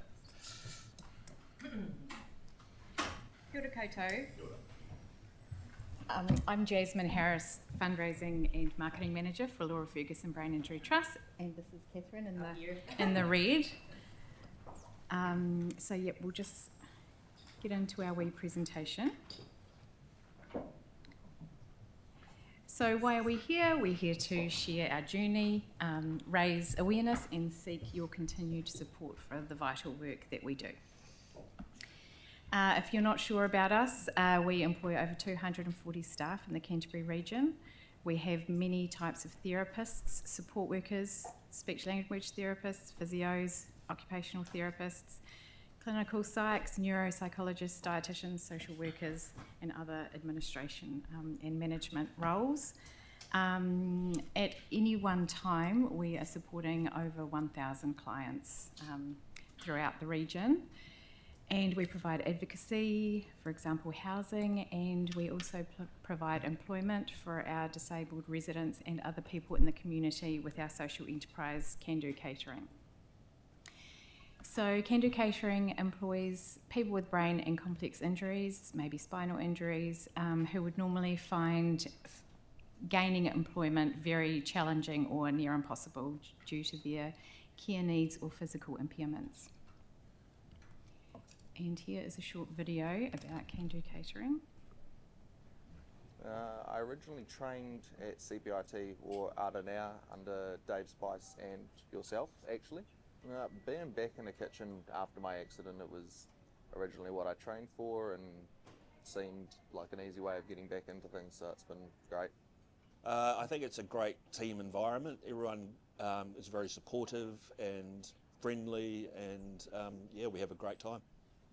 I love being busy. I love doing the teas and coffees and watching the wide range of foods that Can Do makes and hearing reflecting the comments of the food that all the guests love. Can Do Catering started way back in 2015. I came up with the name Can Do. I decided on the name Can Do because we can do. We can do anything. Next up we've got a short video about our amazing support workers and the care that they provide for our residents.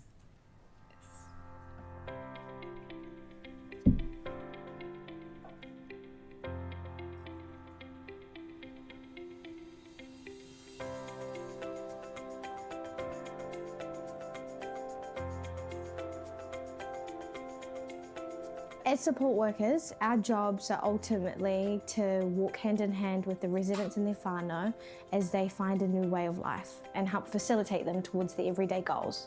When we help them with the basic needs in their life, it's like a gift for me. Every day I said, thank God that I'm able to serve these people. I love this job, it's an amazing job. What I enjoyed most is, of course, the clients. I have just always known that in my heart that caring for other people is what I want to do. I think I just look forward to getting through the day and making sure that each resident is up, doing what they need to be doing and enjoying the day like as fully as possible. We work in a team here. It's like a good team spirit. When we are with the residents, when we take them out in the community, they just like happy and make us happy as well. I can be of a little help, but it plays a big positive impact on their lives. Some days can be quite hectic, but other days it's like as chill as can be, which is the days that I look forward the most. When we arrive in the morning, the nurses, they give us handover what happened in the last shift. The morning care is including bed wash, shower, toileting. Now we are giving medications to the residents. We support them in oral suctioning, inner cannula changing, setting their nebulizers. Some of them, they're going out for the appointment or the activity outside. We help them with feeding, some of them we assist them, they feed themselves. I actually think that the residents here give me life skills. It's worked on my communication skills, being as forthcoming and as honest as possible, giving me tools that when I leave here, just to even deal with my everyday life, I can just be a better human being because of them. Working in this facility is very good for experience, and usually we have training every year, MIDS administer training and service training every year. They also offer a qualification with the great help of our nursing educator. They help me with doing extra trainings like first aid trainings, how to do the CPR things and how to monitoring when someone is eating. When I start here, I don't have any interest in the medical field, but now I'm here from 3 years. I just really want to do nursing in my future. Yeah, because I really like this job, although it is physically and emotionally tiring. But every time I go home, I'm still excited to go the next day, to look forward. When you come to work, you must have to be prepared all the time. See the brighter side of the day and seeing that the residents are always in their best of quality care. We are spending time with them for 8 hours, maybe more than our family. There's such a large spectrum of needs. Just come with an open mind because you actually don't know what you're going to get. And every day is a brand new day. And if you're able to adapt to situations, you will honestly be able to flourish in this place. This job will touch your heart, and it's a lovely job. I really like it and enjoy it. My advice to those people who wants to join our team is please work with your eyes open and with your heart in the right place.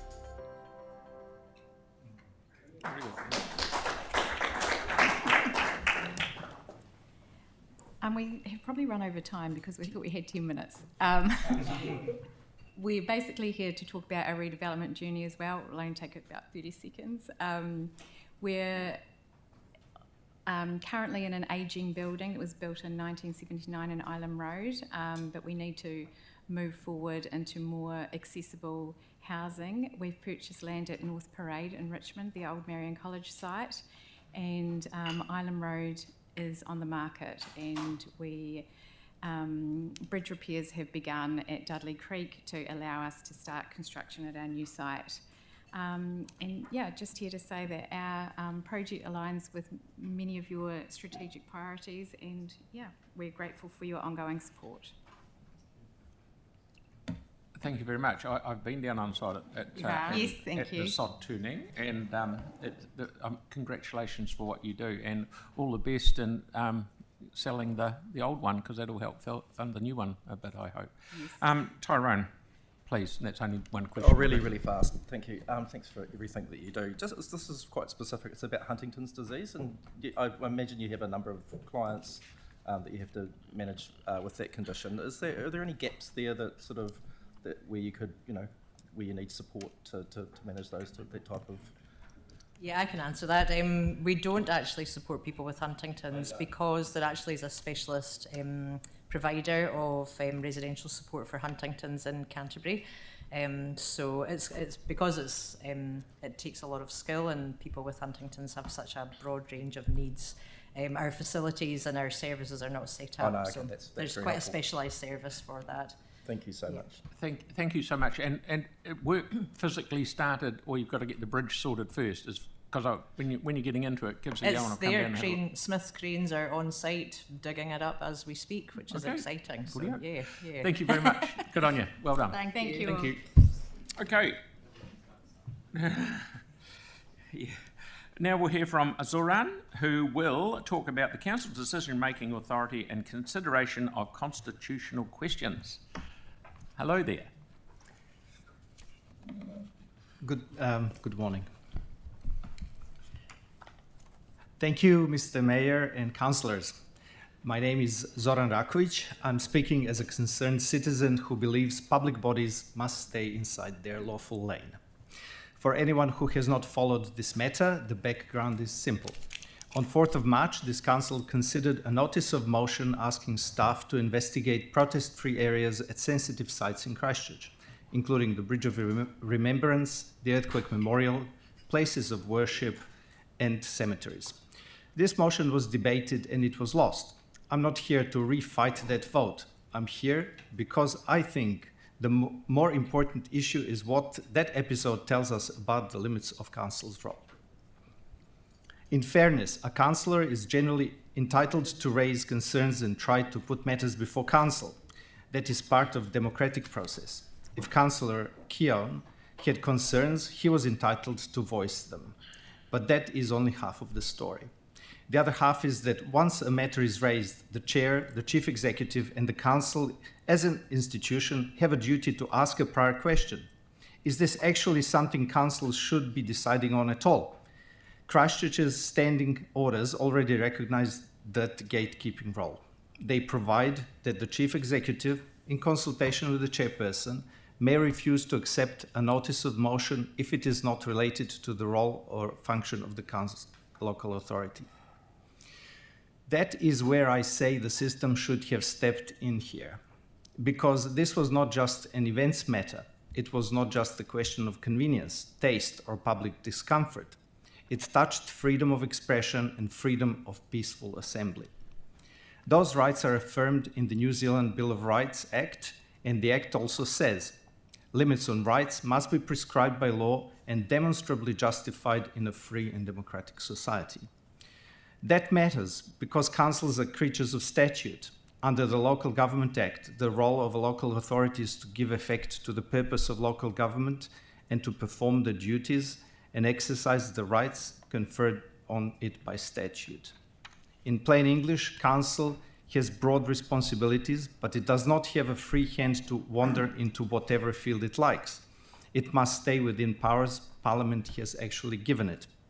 So my point today is this.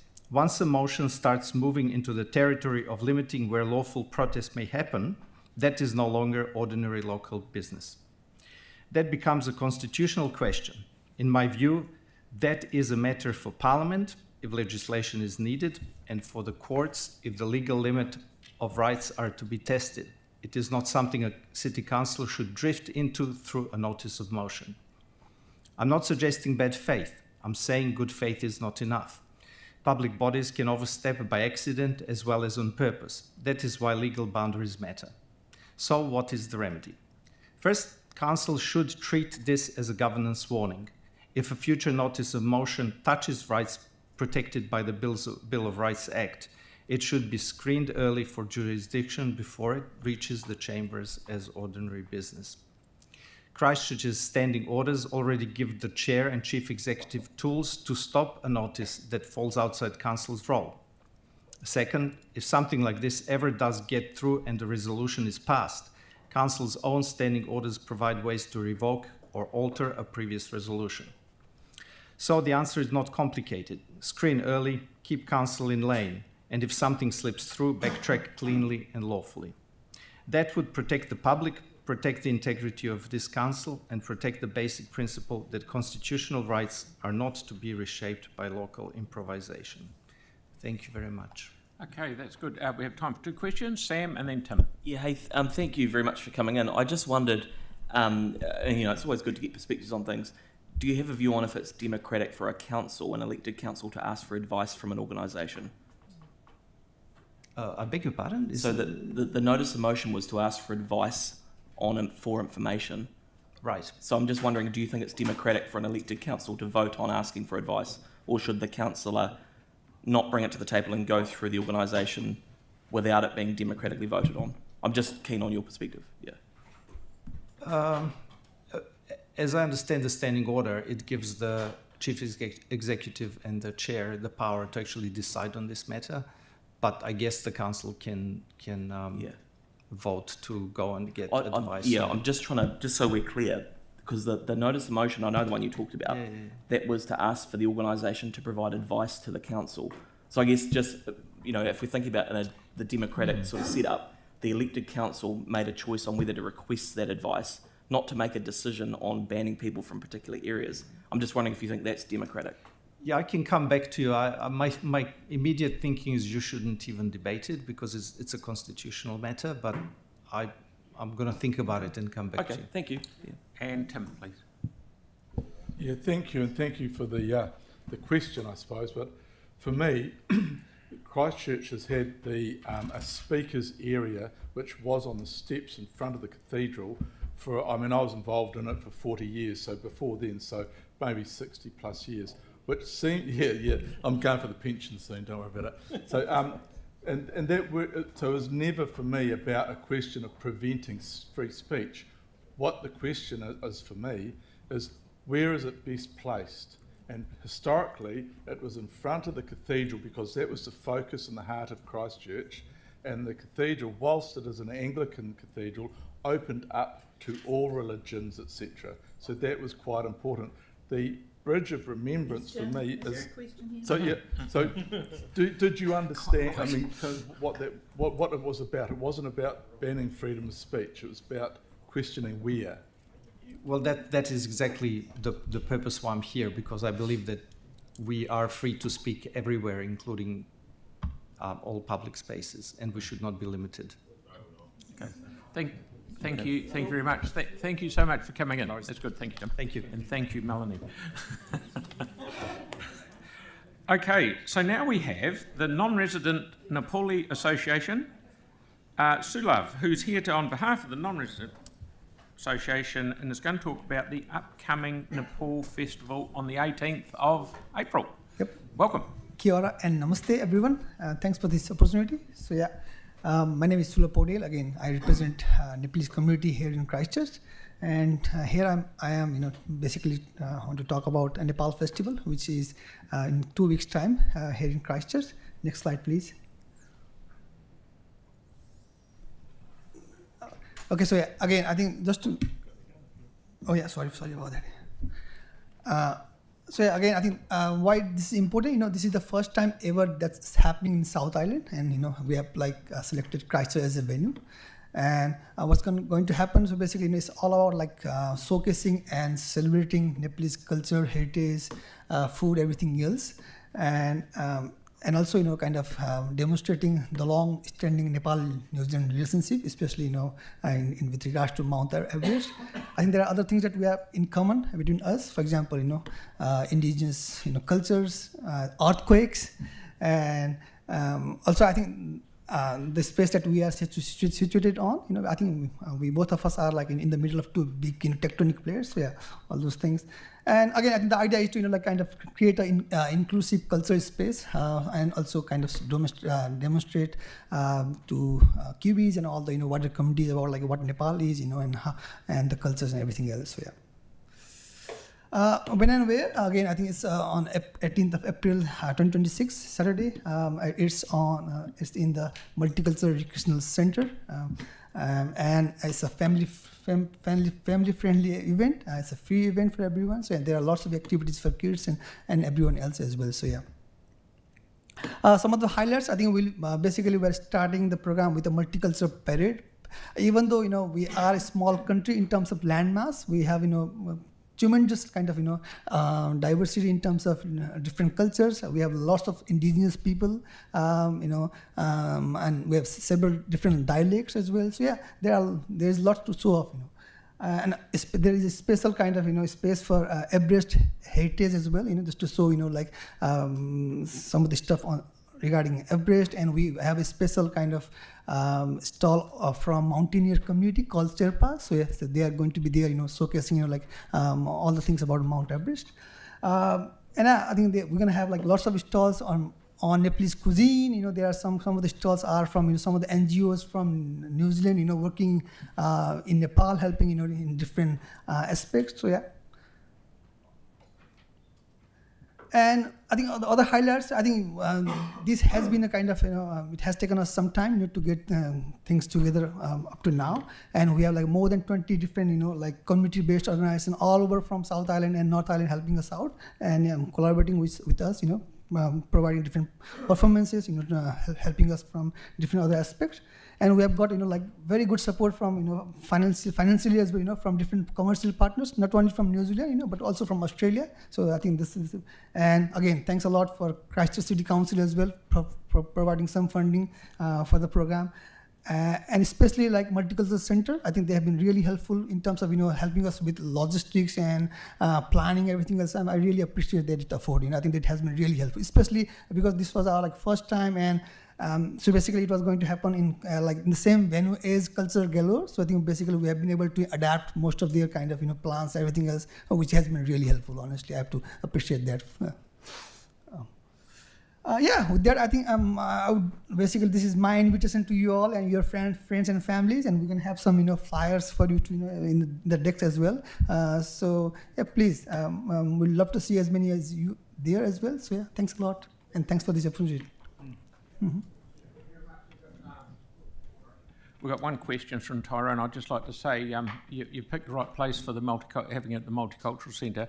God knows how we ever did without it, but it is actually being used so much. So it's I was down there the other day as well. So Tyrone, please. Kia ora, thanks so much for your deputation. So one of my favourite statistics is that the Nepali community in New Zealand is I'll use the word very positively represented in Christchurch, as a per head of population.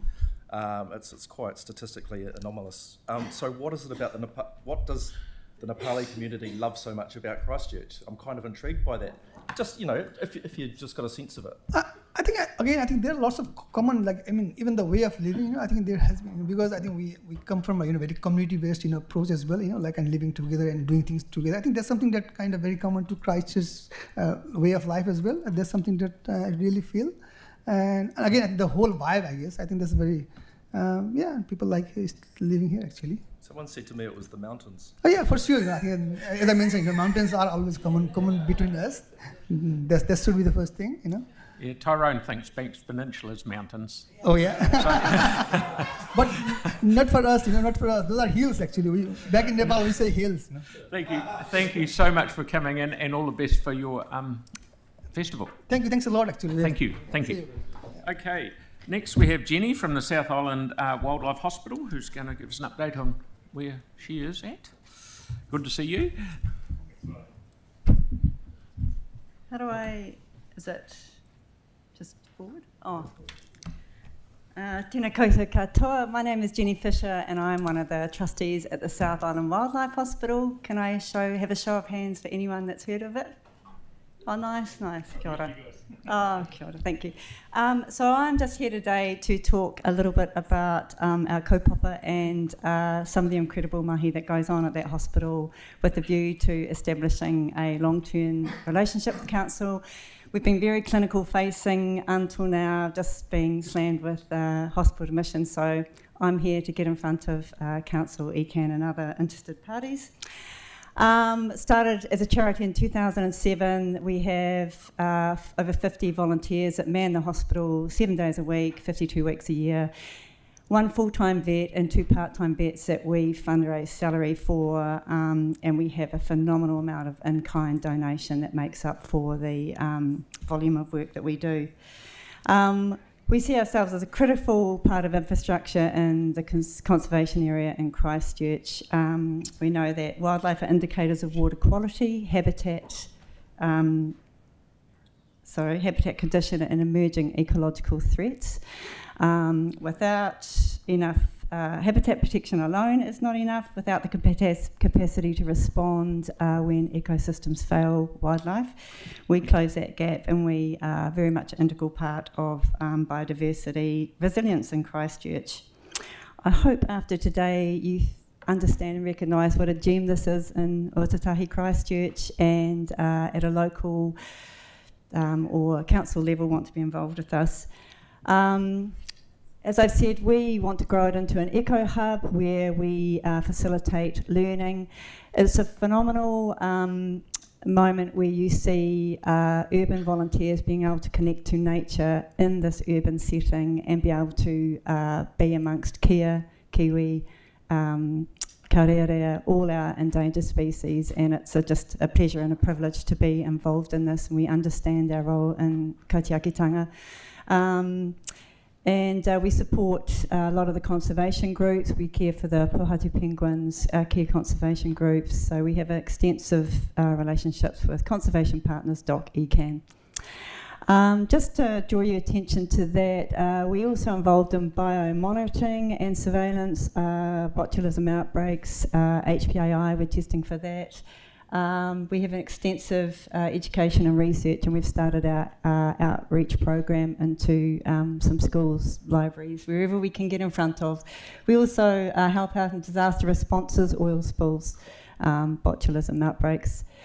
Last year we saw our biggest number of wildlife through the hospital, and I've put that up as a bittersweet statistic because we love that the public is engaged with us and bringing wildlife to us, but it just signals a change in our environment where human and wildlife intersect with urban development. And just on that, being able to establish healthy wetlands in the city and wanting to bring wildlife, birds back into the city, it comes with a cost, and that is when they strike windows and cars, and we're there to mitigate those effects. As I said, we've got fully trained, clinically experienced wildlife vets, and they are incredible in what they do. Our admissions, that's just a slide to show you where the most of our admissions come from, which is Christchurch, Banks Peninsula and Canterbury. This is a snapshot of the cause admissions into our hospital, and again, just related to human impact, domestic animal attacks, fledglings out of trees that have been felled each spring, that seems to happen, and the effects of window strike in buildings. We care for critically and nationally endangered tonga species. Top right is a Hutton shearwater. We've just got 11 of them through from Kaikoura at the moment, and 4 kia that we just released, 2 back in from lead poisoning in Arthur's Pass. Penguins, raptors, my favourite birds, and seabirds. And having lived in Tamaki Makaurau, Auckland for the last 30 years and coming back to Christchurch where I grew up, this is an amazing city that the wildlife is fully present in it. We are very much in the environment down here, and we are so fortunate to be able to see these seabirds and being able to treat and care for them.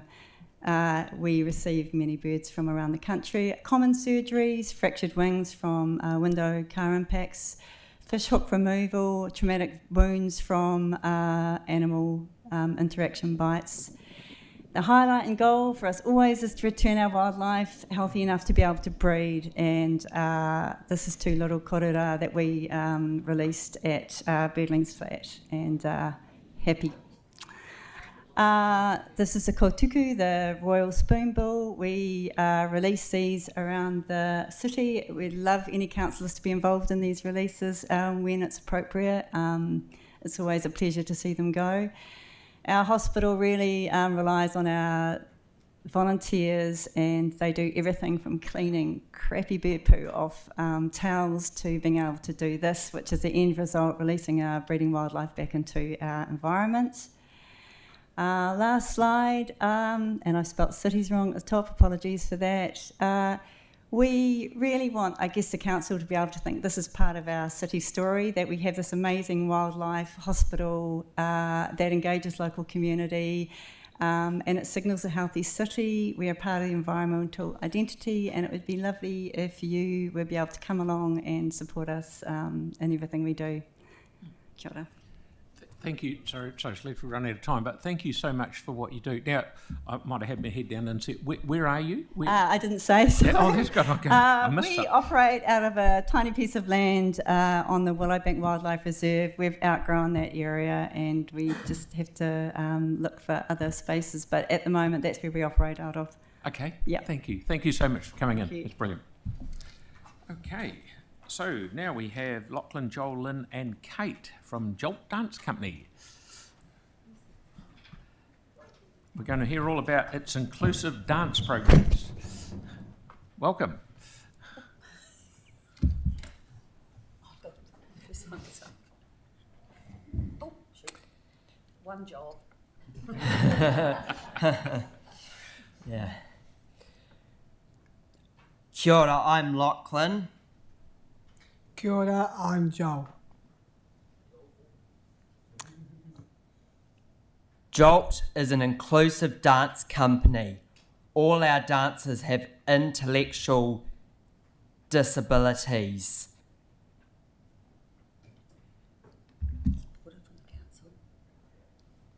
Jolt was supported from the council for the first 6 years, and you still support us through the community scheme, which is strengthening. Thank you. I have been in Jolt for 6 years. I'm a dancer in the performance company. I teach my own class and assist in another class. I'm one of the new Kaitiaki Whaikaha. The Kaitiaki Whaikaha was set up this year to make sure we had a voice in management. There are 5 Kaitiaki Whaikaha with different responsibilities. My responsibility is representation, so that's why I'm here. Doing a good job. Nearly 200 dancers with intellectual disabilities dance in Jolt every week. We have 10 core classes, 4 community classes, plus a Zoom class and a drop-in free class. We do a big Biennale performance every 2 years with all the bells and whistles. Over 120 performers. This is Rick from Creative Movement performing in See Me Go at the piano with Nyla. In 2013, Jolt created Move. Move is about training people as teachers, not just assistants. As far as we know, it is the only program of its kind in the world. There are 30 trainees from beginners to experienced. 3 Jolt classes are taught by Kaitiaki Whaikaha trained through Move. A further 6 classes have disability leaders. These are all paid positions at living wage. We teach in primary schools, secondary schools, universities and rest homes. This is us teaching at Hoon Hay in 2024. We're all connected up to Roshi. We can do a workshop for you guys as well.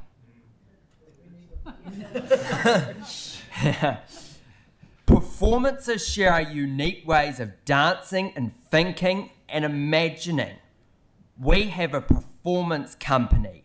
We'll be doing Whakapapa in Queenstown and Dunedin in April. Whakapapa tells our stories of who we are as individuals and reconnecting with our heritage. We create original performances for the disabled community, working with the Christchurch Symphony Orchestra. This is the sensory performance we did last year. This year, we'll be doing a new sensory performance and developing a new Jolt interactive show. Over 1,000 people every year come to performances, workshops, and see us dancing on the street. This year, we performed as part of the World Buskers Festival. There are a lot more performances we do, but I only have 5 minutes. We represent Ōtautahi and New Zealand on an international stage. In 2024, we performed and taught at an international disability festival in Glasgow, Gathered Together. This is us at the Tramway Theatre. Last year, we went to South Korea to share our expertise in disability leadership. They've invited us back this year, and I'm going for a week in June. And I'm doing the same in October and November for South Korea. also, Light Sound Friends spend lots of money on banners. In May, we are going to be teaching in Rarotonga to help them set up their own inclusive dance programs. We are going to finish with asking your guys for some help. Share our boosted campaign, donate if you can afford it, and follow our journey on Facebook.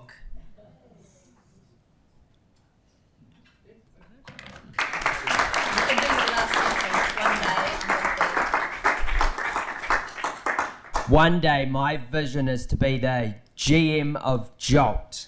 And then Joel? I'll be taking over Lynn's role and test it to eat. He will too. They both will. Put it there. Well done, you. And you weren't even looking at any words. I make me feel embarrassed. Yeah, mate, how you doing? Good. Let's jump up and have a photo somewhere. Great. Oh. One on each side. Thank you. You all right? All right. Thumbs up. Hey. Thank you. Cheese. Well done, guys. So good. So good.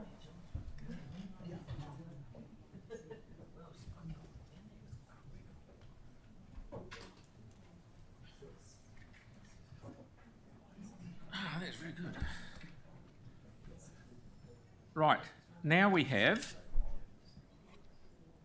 Adriana from Aquapave, who's going to talk to us about stormwater map that restricts the permeable pavements from being consented in most parts of Christchurch. Oh, hello. My name's Adriana. I'm the only NRMCA certified permeable concrete installer in New Zealand, and I'm also an associate board member of the New Zealand Concrete Contractors Association. Tyler, could you move it closer, please? Thank you. Is that better? Great. Yeah, cool. So I'd like to share with you what we've been doing for the last 6 years. This is a typical driveway cross-section where we have 150 mil of permeable concrete at a 20% void content, 150 mil of base course at a 40% void content. And for every 11 square meters of this typical system that you put down, you create 1 cubic meter of just static stormwater space before we start calculating for how quickly it goes into the ground. So currently what we're doing is we're building and we're conveying stormwater. So say we've got a 1,000 square meter car park. We need to put the water somewhere because it's a hazard. So we put it into a 100 square meter stormwater ditch. In Christchurch, for a 10-year storm, 102 millimeters of rain will fall. And because we're conveying and stacking that stormwater, now we've got just over a meter of stormwater we have to deal with. And this overwhelms the soil's ability to infiltrate. So if you have typical clay soil going in at 3 millimeters an hour, it'll take just about 2 weeks to draw down that stormwater pond, which is fine unless you get another event, and then it overflows and it floods. So the idea is that we just deal with the water where it falls. We're no longer stacking stormwater, so the same 10-year storm, we have 102 millimeters of rain that falls, same terribly infiltrating clay soil. Takes you just over a day to fully draw it down.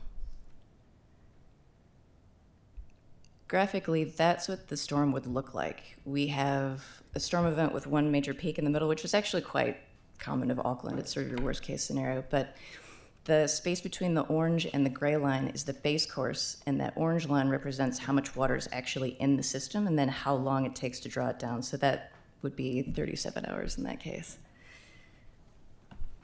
So just before Christmas, I got a call from an architect. Council isn't letting us use permeable concrete anymore. And I said, what? So I called up the duty planner, sent some emails, didn't hear anything. A month later, I got the same map from a stormwater engineer friend of mine. And basically what it outlays is that everywhere in white, which is zone 7, is now considered inappropriate to use permeable concrete. I'm a bit confused why, because we're still adhering to original advice from council to have 300 mil of space between the high groundwater table and the bottom of the system. We work with low infiltration rates. I guess what I'm really after is for us to add something to this map that says we'll allow specifically designed permeable concrete systems, because we already evaluate these projects in a case-by-case basis,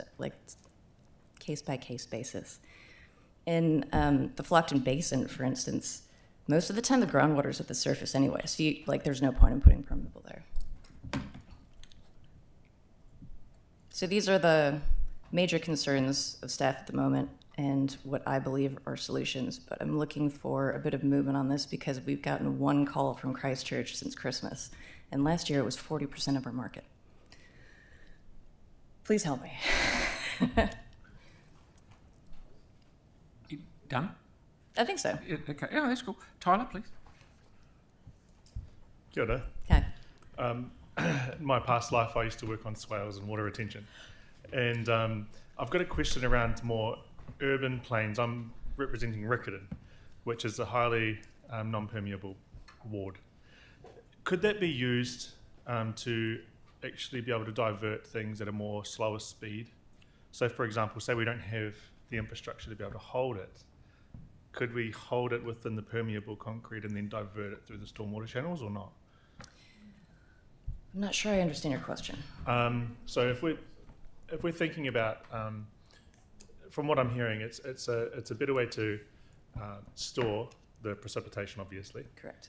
And it's supposed to go into the ground. Yeah, it just slowly percolates and recharges the groundwater, and it Yes. filters out pollutants on its way down. Would there be an option where it can actually, if it gets to a certain point, that it can divert into the stormwater channels to actually take the pressure off the stormwater infrastructure? Yeah, I think that's probably the main thing here is even with really conservative data, it still takes a 100-year storm or a 10-year storm completely. But then if the system overflows, it can still be diverted to use the road as a secondary flow path, which all the other hard stand Christchurch already uses. Yeah. But in that case, it's capturing that most polluted first filter, like first flow, and then it's still alleviating a lot of the pressure on the stormwater, even if we have to go past the 10-year storm mark.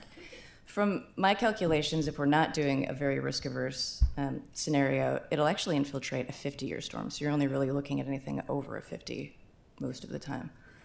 It's really good to know. Thank you so much. Okay, and lastly, Tyrone, please. Kia ora, Adriana. Always good to see you. You too.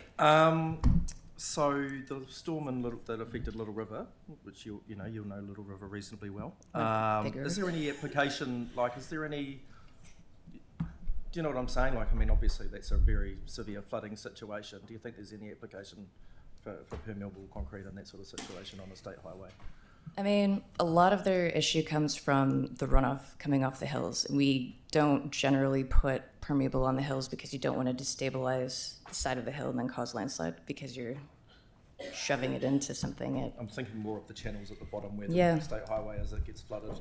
Yeah, the nice thing about permeable is that that base is adjustable and you can make that deeper to create more void content. So if you're looking to pull a specific amount of water out, you would just need to create that space in that ballast base course, and then it would all just go in depending on what your water table looks like, but it would certainly alleviate some of that headache that went on there.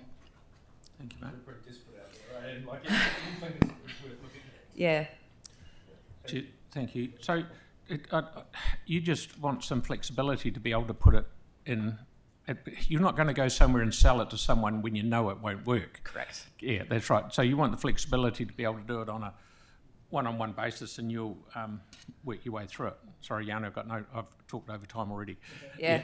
I would prefer that option, and potentially going back to the specifiers that have already been told no, because the last thing they want to do is put something on a plan and be told, oh no, you have to go back to the drawing board and redo this. So.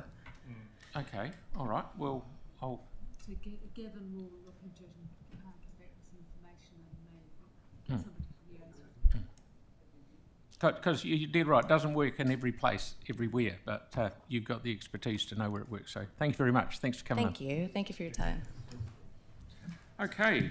So, Marcus, please.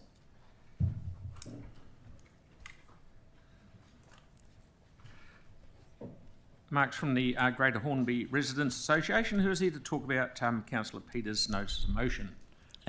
Just firstly, something on a personal note, I just want to thank the council for their funding support of the radar guns that we're using at the pool at the Matatiki Centre at the moment to make sure people are in the right lanes and not swimming too fast.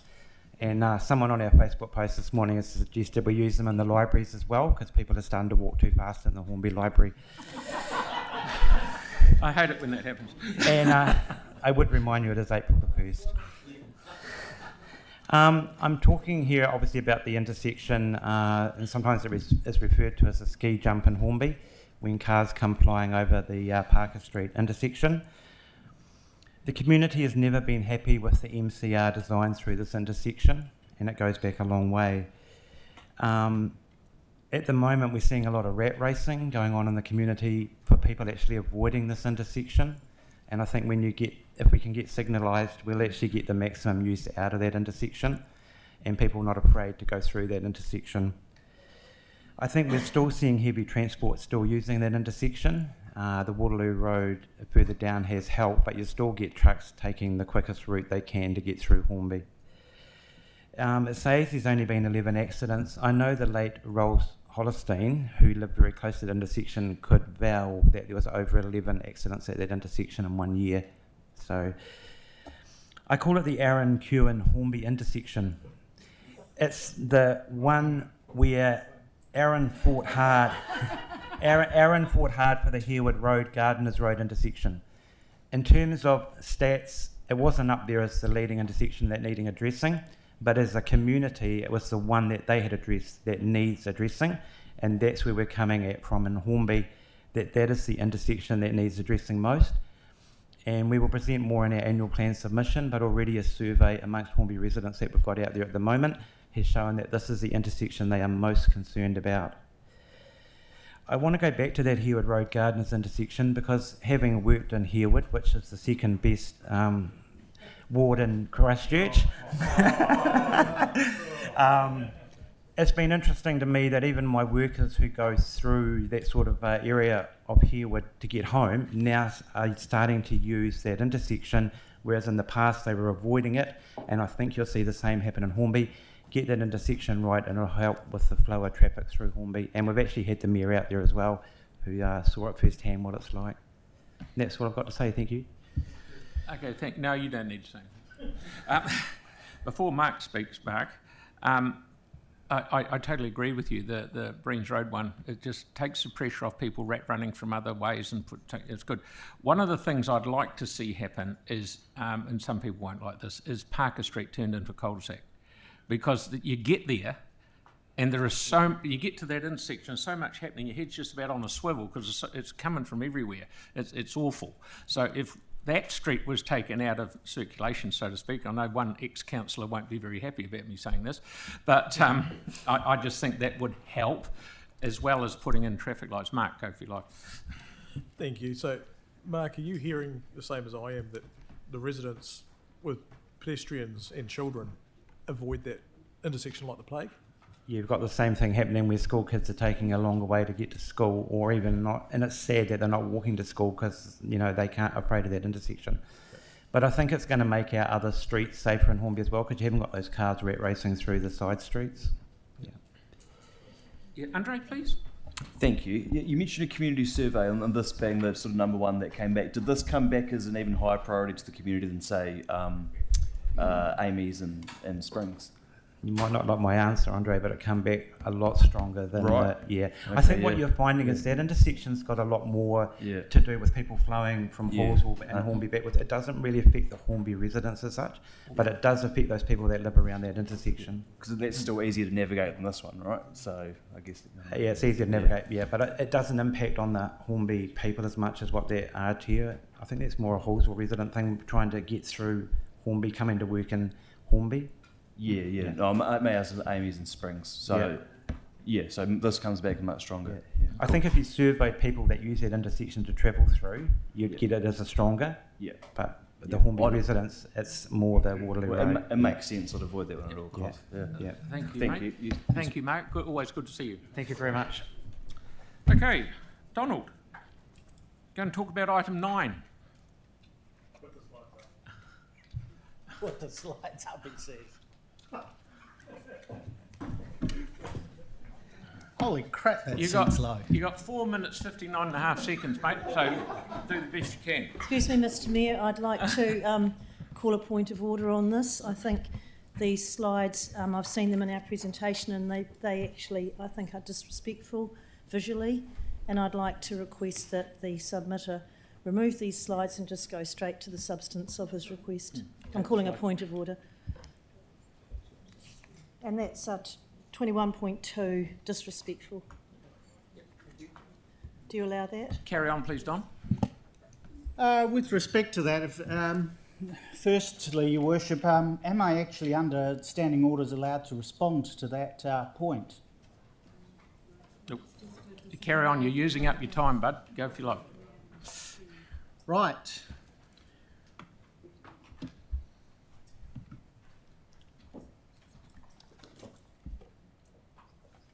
So can we have slide 3 back on the screen? Sorry, I didn't hear.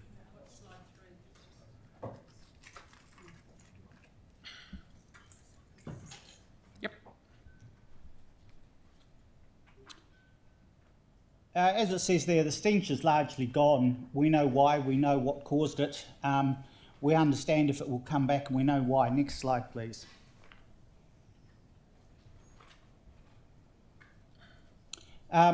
There are 3 proposals on the table in item 9. Are they any good? I don't think so. Item 1 is a write-off. Items 2 and 3, 16 aerators, $12 million. No, I don't think so. The aeration addresses the BOD issue a little bit, but it doesn't actually address the underlying hydrogen sulphide issues in ponds 3, 4 and 5. It's far too expensive and it doesn't meet the legal threshold of value in my opinion as it's outlined in the report. 140% expansion of the aeration is overkill and it has a long lead time to deliver. Can we have the next slide, please? The solution, in my mind, is certainly some aeration. I would certainly like to see 66 more aerators added, or 55% more aeration, not 140. Support the BOD issue, but not go nuts. We need to test for the hydrogen sulphide in the water, test kits for those, you can see the prices. We need to treat the high levels of hydrogen sulphide with effectively iron salt, because that's what neutralises it. And then we need to manage it moving forward. Once we've got it back under control, it is largely under control because of the weather conditions, we then need to move forward, in my mind, and address the high sludge levels in the ponds with a removal program. And that's all I had to say. Okay, Tyler. Hey, Don, where did you get this data from in terms of the solution that you're coming up with today? So I've been working with, I've got a scientist friend. We've been working with Adam Toussaint at the plant, talking with him, understanding. We've been working with Gary Watts, understanding what's actually happening out there. We've looked at some international research. A number of folk who have been presenting the council with solutions have reached out as well and shared their knowledge and information. A whole collective of things, which is why I believe there are other solutions that need to be looked at. So what's the cost for all of this here, for the 3 that you've put here, test, treat and manage? Well, that's why I'm just shaking my head at this one, Tyler, because initially to deal with hotspots in those ponds, 10 IBCs would be a good start, which is $10,000 or less than $10,000. I inflated those prices. And the iron is available as swarf as a byproduct of manufacturing, so you can get it for fairly low tonnage. Exactly how much would be required would still need to be calculated because we don't actually have detailed information, though I believe the council does have some information on the exact levels of sludge throughout the ponds network. And the reason I'm concerned about the sludge is that's the thing that's breaking down and causing the hydrogen sulphide to get into the water in the other ponds and then leaching into the air and billowing across the city. Thanks. Okay, any more questions? Celeste? Without getting into any of the kind of specifics, would you be happy if council went ahead with some aeration, whatever option, but then looked at other solutions to deal with things other than the BOD, which is what you're kind of saying in your presentation? Because we have to take a first step. And well, you've already taken 8 weeks to do nothing other than generate a lot of paperwork, ideas that have caused outrage across the city, etc. So a little bit more time isn't going to kill anyone. At the same time, you've got an abatement notice on you, so you have to get on and be seen to be actually addressing this and doing something rather than just talking about it. So it's not really up to what I would be satisfied with, frankly, what I'm satisfied with was in the second slide there, in the fact, or the third slide, is the fact that the stench has largely gone away. My first comment on my first slide was actually going to be that I understood from the what the mayor at the time had said is I wouldn't be sitting here today. And I'm still here 5 years later, now got the deputy or ex-deputy mayor upset at me for being inappropriate, but the reason I'm inappropriate is because I'm largely powerless to actually do anything about this situation. Thank you for coming in. Always appreciate what you have to say. Thank you. Alrighty. Now, I find that comment frankly offensive. Next time, next we have, finally, Rebecca Robin, who will also speak about item 9.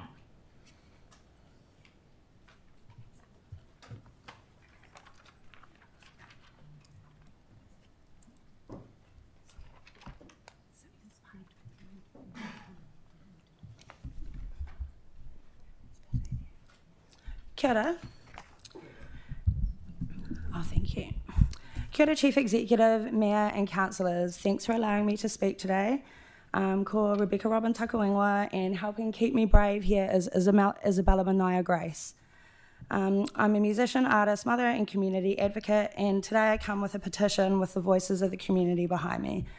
On behalf of myself, my tamariki, my East Side brothers and sisters who have been suffering greatly for too many years, you know why you're here today, to decide on this, so I will not waste your time explaining what's in front of you. I'll tell you what's in front of me. So the air quality is obviously getting worse. We're concerned that under the new Resource Management Act that the pipe could continue for 25 years. With all the safety standards dropped, this isn't progress, it's slow surrender. The petition was started 12 days ago with no paid promotion, zero budget, 120 people have signed it anyway. Imagine what that number could look like with more time and more reach. I've been in contact with so many East Side residents, members of the residents' associations, water scientists, conservationists, and so many people oppose this more than support it. And every single person has said to me they will protest. The people are mobilised, and I'm here today so we don't have to get to that point. The East Side has carried enough, and we've carried it for too long.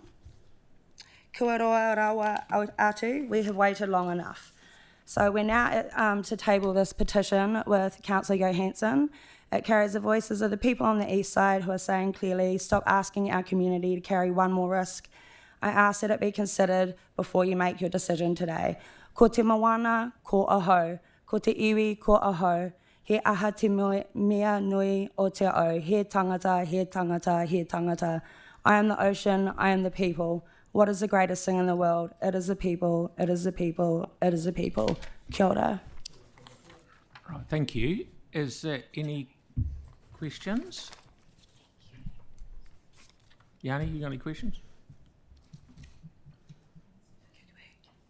It's, I think, pretty straightforward. I know that because of the timing, there was some concern around the petition being presented, so that's why I've just asked that I get it. But if staff are happy to receive it, I'm happy to pass it on to staff. Cool. Great. Okay. Good. Thank you, Rebecca. Thanks for coming in. Okay.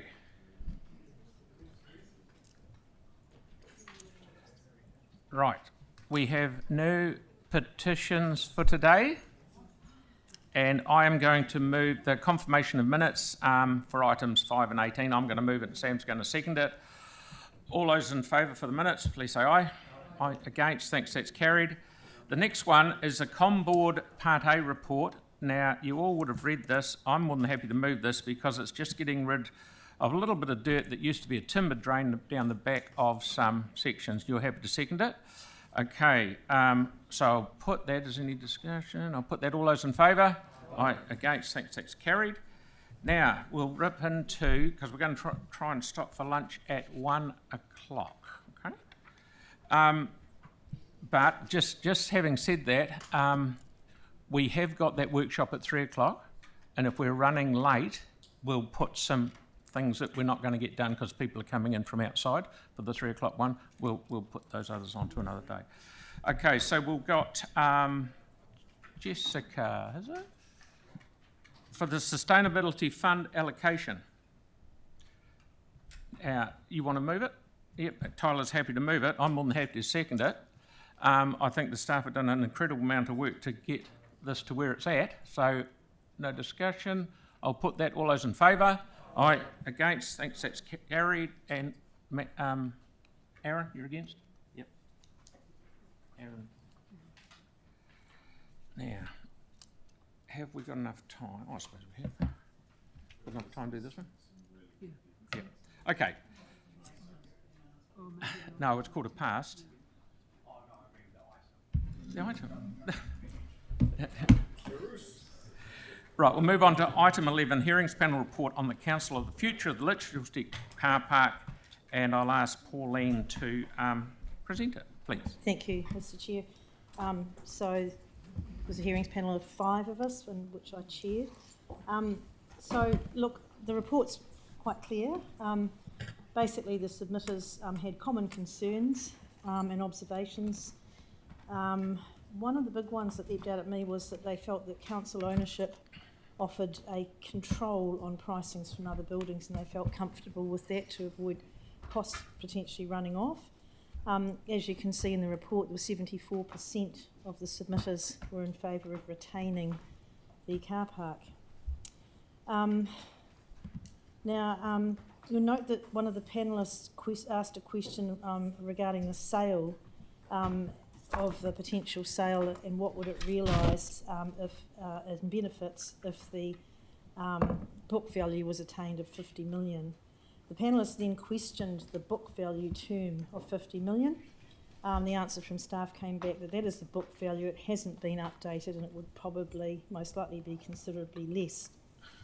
The panel also noted that the cost of build was $31 million in 2016-17, and that probably that should be what the basis of return is set at. So a 1.5 million return is more like 5% on 31 million, rather than using the 50 million book value. Bruce might like to talk to that later on when I finish this. Submitters in the panel also noted that the imminent opening of the One New Zealand Te Kaha Stadium and the close proximity of the Litchfield Street car park was probably going to be beneficial to the car park and its income. And so therefore they felt if there was going to be a sale, the timing is not ideal right now. That the car park and the stadium would both help to activate the CBD continually. So the submitters were also of the view that therefore it would increase in value given more time, so if you're going to sell, not now. Staff suggested to the panel that there could be efficiencies and other levers to enable the car park to provide an even better return, and the panel agreed with that, but with the proviso that level of service was not materially impacted. And this level of service could be materially impacted if another operator took it over. Occupancy was questioned by the panel, and the verbal response was 70 to 75%, and that's not far off the 80% goal.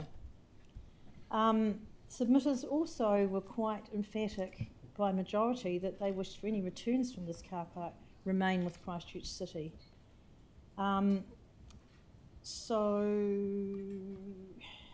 Also the building can only be used as a car park, as it was designed and built for this purpose only in 2016-17. At that stage we borrowed 31 million over 30 years, so therefore we have 20 years of the debt to go. We received a memo yesterday outlining the impact if the building was to be sold at 50 million.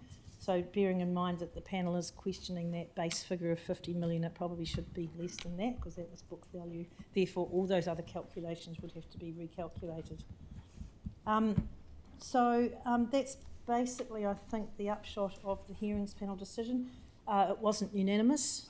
3 of the panellists supported retaining and 2 of the panellists abstained. They wanted to see what the feeling of the council table was today. So I'd like to move this, please, that we accept the hearings panel decision to retain the car park. Oh, sorry. No. Okay, thank you. So Pauline's moved it, and Mark, you'll second it. Tyler. please. Hey, Bruce. Just referring to point 5 on this, there were talks around the car park essentially maybe not providing the same level of service that the other providers, private providers, provide.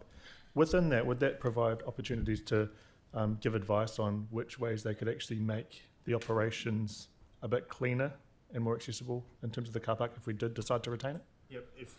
I think if this was the council's decision on point 5, we can bring back some of those ideas. Absolutely. Great. I know you've suggested some direct, and we can factor those in. Great. Thank you. Okay. Sorry, Yanni. Yes, please. Yeah, thank you. Did the panel seek any advice over the risk of sale leading to anti-competitive behaviour and monopolistic practices by potential purchasers? I note that was one of the concerns that the submitters had raised. I thought that was a question for the panel, but if they wish, I can respond to that. Thank you, Bruce. So there wasn't a very strong matter that came up, certainly in the hearing.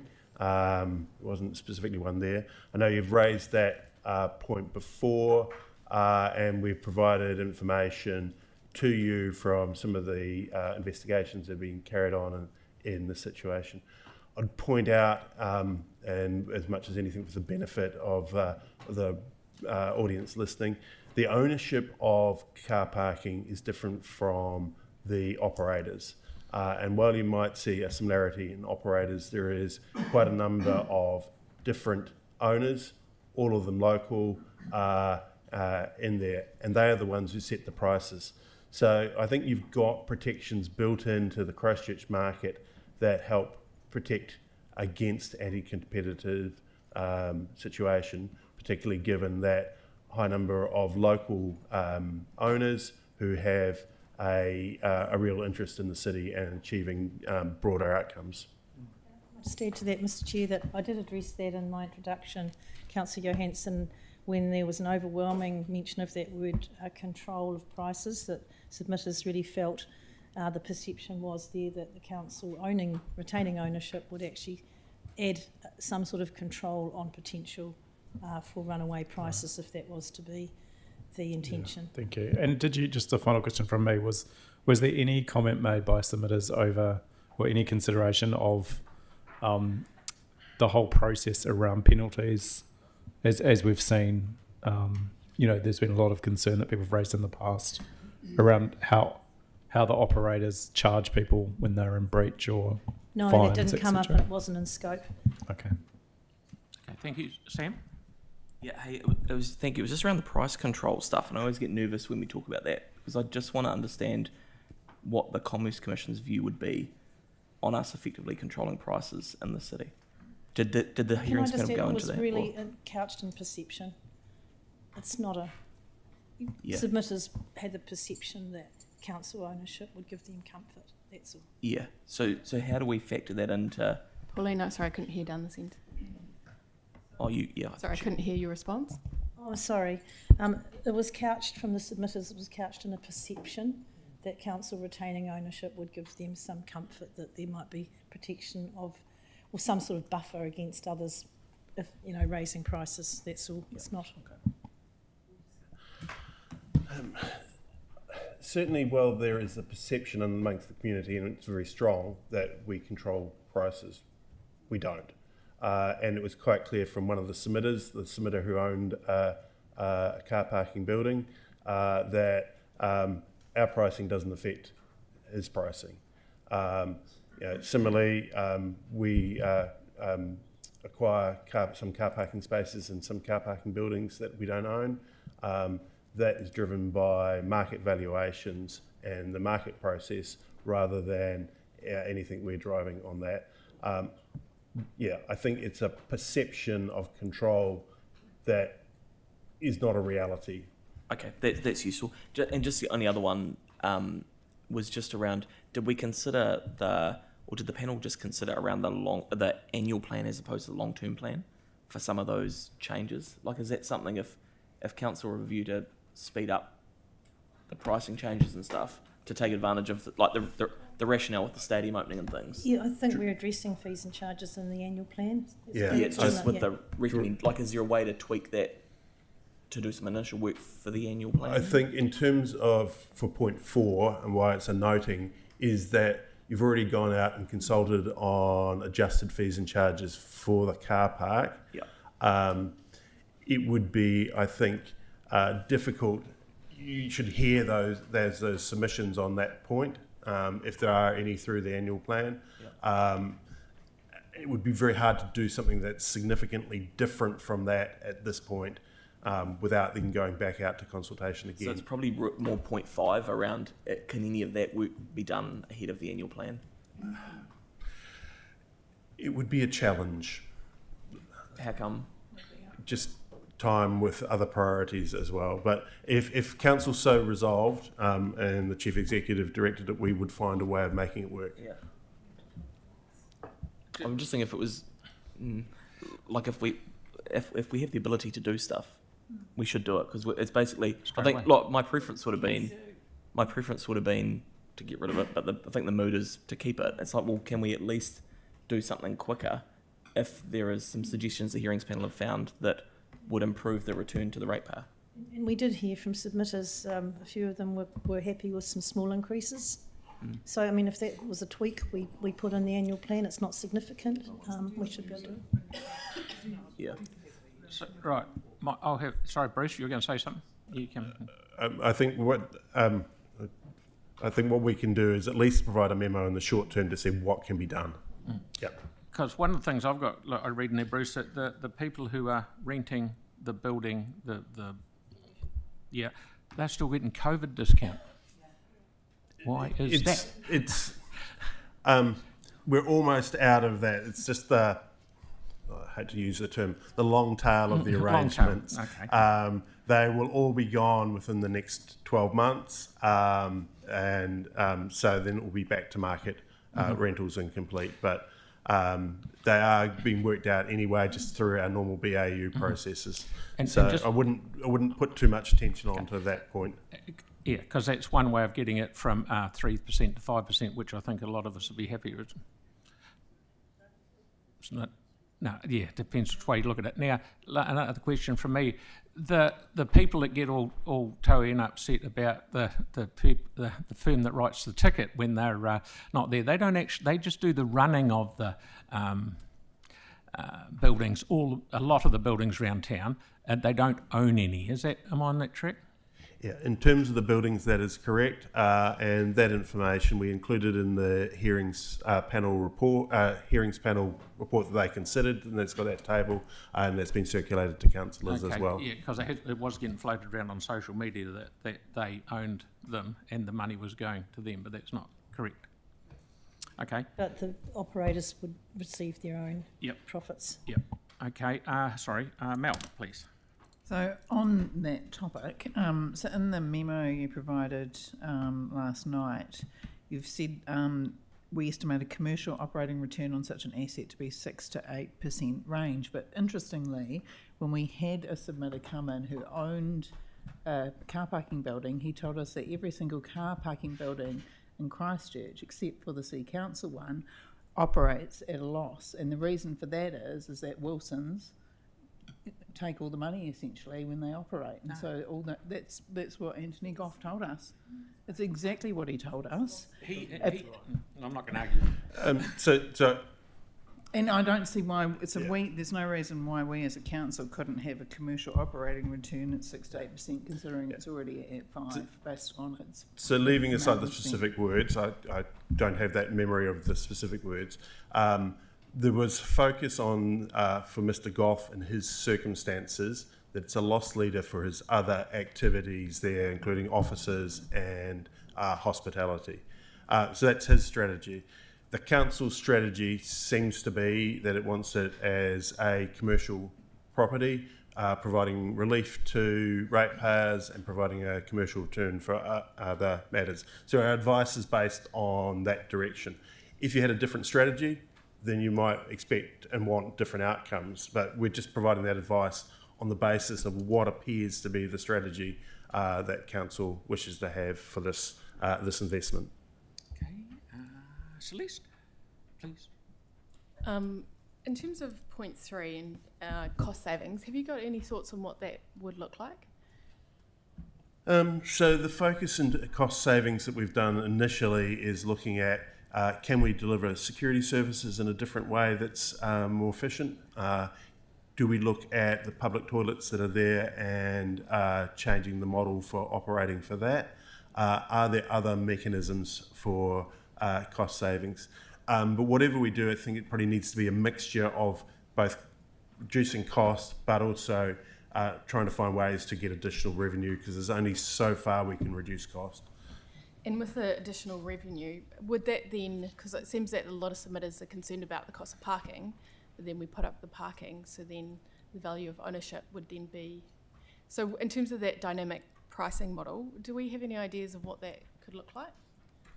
You're looking there, and we already do it to a certain extent, and it's just reviewing that, is potentially having an all-night rate for after 6 o'clock, and whether that is the same rate every day of the week, or that you change that and look at different pricing on periods we expect greater use.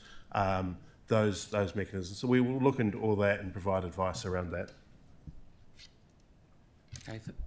Thanks, Celeste. Andre. Thank you. It's things like reviewing the balance of long and short-term parking. It's things like that, things that have to be consulted on. It's not changing the fees and charges. It's that wouldn't need to be consulted on. No. Okay. Yeah. So work could get underway on things like that. Yes. But we'll provide a memo on that with full advice. Nice one. Thank you. Thank you, Timothy. Thank you, because one of the things, you know, when you look at something, you say, well, we're going to increase by putting the price up, and it never works. So, but I did like your comment before about you know, night charges and that type of thing could really work. But with trying to turn things around, because someone's whispered in my ear, it's actually delivering on a 5% return, not a 3% return. So I'm just wondering what is correct. We have got, and I'm just getting Bede to check it, which is why we haven't sent it through, but we've done some sensitivity analysis to show at different values and at different returns what we should be expecting from operating surplus at those objective levels. So if you look at, say, if you valued it at $30 million, then the return at 1.5 would meet your long-term cost of capital. But if you're looking for a commercial return, that's not sufficient. So we'll provide that information through to show at a variety of value points what you should be getting at. There's just been some confusion around book values, market values, and we've also got some explanations of those differences as well.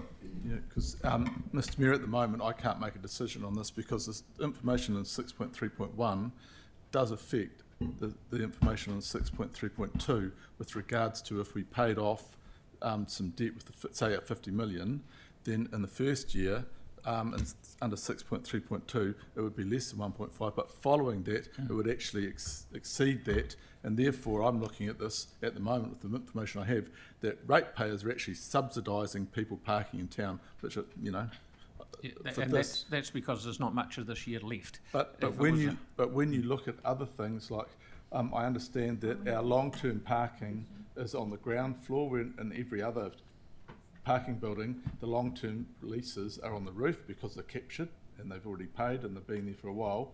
So that would seem logic to turn that around, but is that correct, or is in through our I think it's 99% incorrect, but I can't hand on heart say it's 100% incorrect. So I will find that out and send that through. Yeah, cool. So at the moment, I mean, I can't make a decision on this. Right. So any more questions? Well, yes, Jake. I'm curious about land value over time. What was it? Oh, yeah, I suppose we've always owned it, haven't we? I think we always assume that land value will increase over time. Do you have figures? But we don't have any figures on that. and markets do change. Fundamentals and markets change, so we can't always make that assumption that land values will increase over time. I guess I was just curious because from what Melanie mentioned, if what Mr. Goff says is accurate and every other car parking building is set to barely make a profit, if not make a loss, because Wilson's charged so much, the business for them is land value only. And I was just curious what the purchase price, I mean, I guess the purchase price would be the same as whatever the land value is currently. Sorry, I'm having trouble If you can following understand your that one, you're a question. better person than me. Yeah. Well, yeah, all right, that's fine. Sam? Just one more. And I couldn't see it in there, but did they consider Scope 3 emissions and the ownership of the building in terms of our disclosures? That wasn't a specific matter we considered, no. No, that's... Well, yeah, if we own it, though, we have to account for the Scope 3 emissions, as opposed to if we don't. Mainly electric cars in there, isn't it? Oh, no, I'm just wondering whether we did, if we... Okay. So we've got two more questions, Bruce, and just one quick one. Do we run it, don't we? We don't get Wilson's to run it. That's correct. us. Yeah, okay. Nathaniel, please. So this might be a bit of a naive one, I'm not sure. But so if we built it for 30 million-ish, say, and I know we're not sure about the market value, but we're saying on the face of it, on the assumption, it's 50 million now, which I know is the top range of the market value assumption. When we're looking at the return on investment, are we including that $20 million profit? So I think this is where Memo will help, where it explains the differences between the book value, which is the value that we have in our books from, which is focused as much as anything on replacement value. It includes allowance for the land, it includes depreciation, any effects for that, those kind of aspects. That is different from a market value, which is the value that we could get with an exchange between a willing buyer and a willing seller in a market with no other constraints. So that's different. I think where we've got return on asset, at the time when we didn't have a market valuation, we assessed that against the book value, and it is we've been consistent ever since in terms of that advice.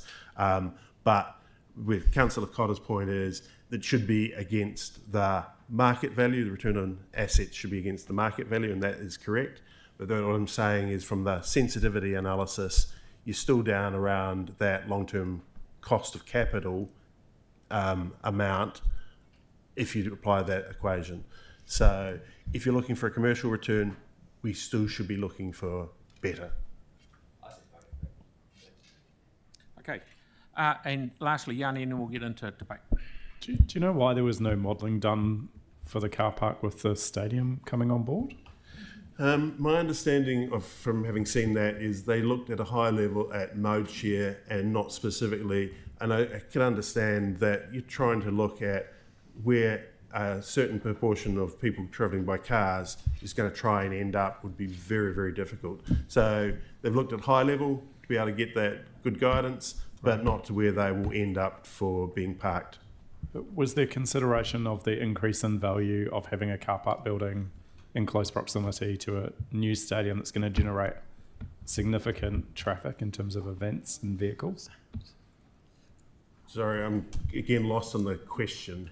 Was there consideration about what the value uplift would be with a stadium that was in close proximity to, with a car park that was in close proximity of the new stadium that would be generating additional traffic and car parking demand? If you're talking about that from a Litchfield Street car park perspective, no. You know, there could be a flow-on effect, and if we retain it, that's something we can monitor. But we don't have any advice or data on that. Right. And just a final point on that one. Is there any strategy around maximising the use of that building for the events that are coming up at Te Kaha? That's all the type of stuff that will be included in number 5. Okay, great. Thanks. Thank you. Right, we've had enough questions. We'll go into discussion debate. Who would like to be first? Hey? No, I'm going to say something. Right. You know where I'm coming from here. When we go back to one annual plan, maybe 2 annual plans ago, and we're all told, asked when with the red dots on the wall, we will, do we want to sell it? Just, I'd say 90% of councillors said yes. Fair enough, it's gone through the hearings panel thing. As far as I'm concerned, that it's not our core business. We don't need it. We should sell it. If we sell it and we pay down debt, it will make a difference between 0.4% or 0.44% of rates rise, and that will help all ratepayers. And as Tim alluded to, you could almost say that some of the ratepayers are subsidising people to go there.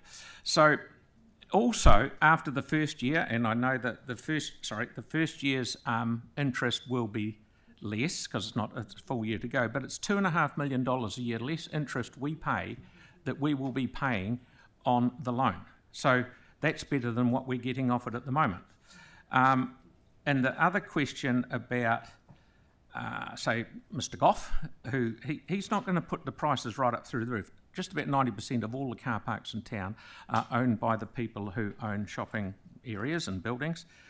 If they put the price up, all they're going to do is scare their customers away. So that's why they're keeping it as low as they can to be able to keep people in there. So it's sort of a means to an end. So I may not win this, but I will not be supporting this, and so I'll ask for any other questions. Any other? Nope. Marcus, please.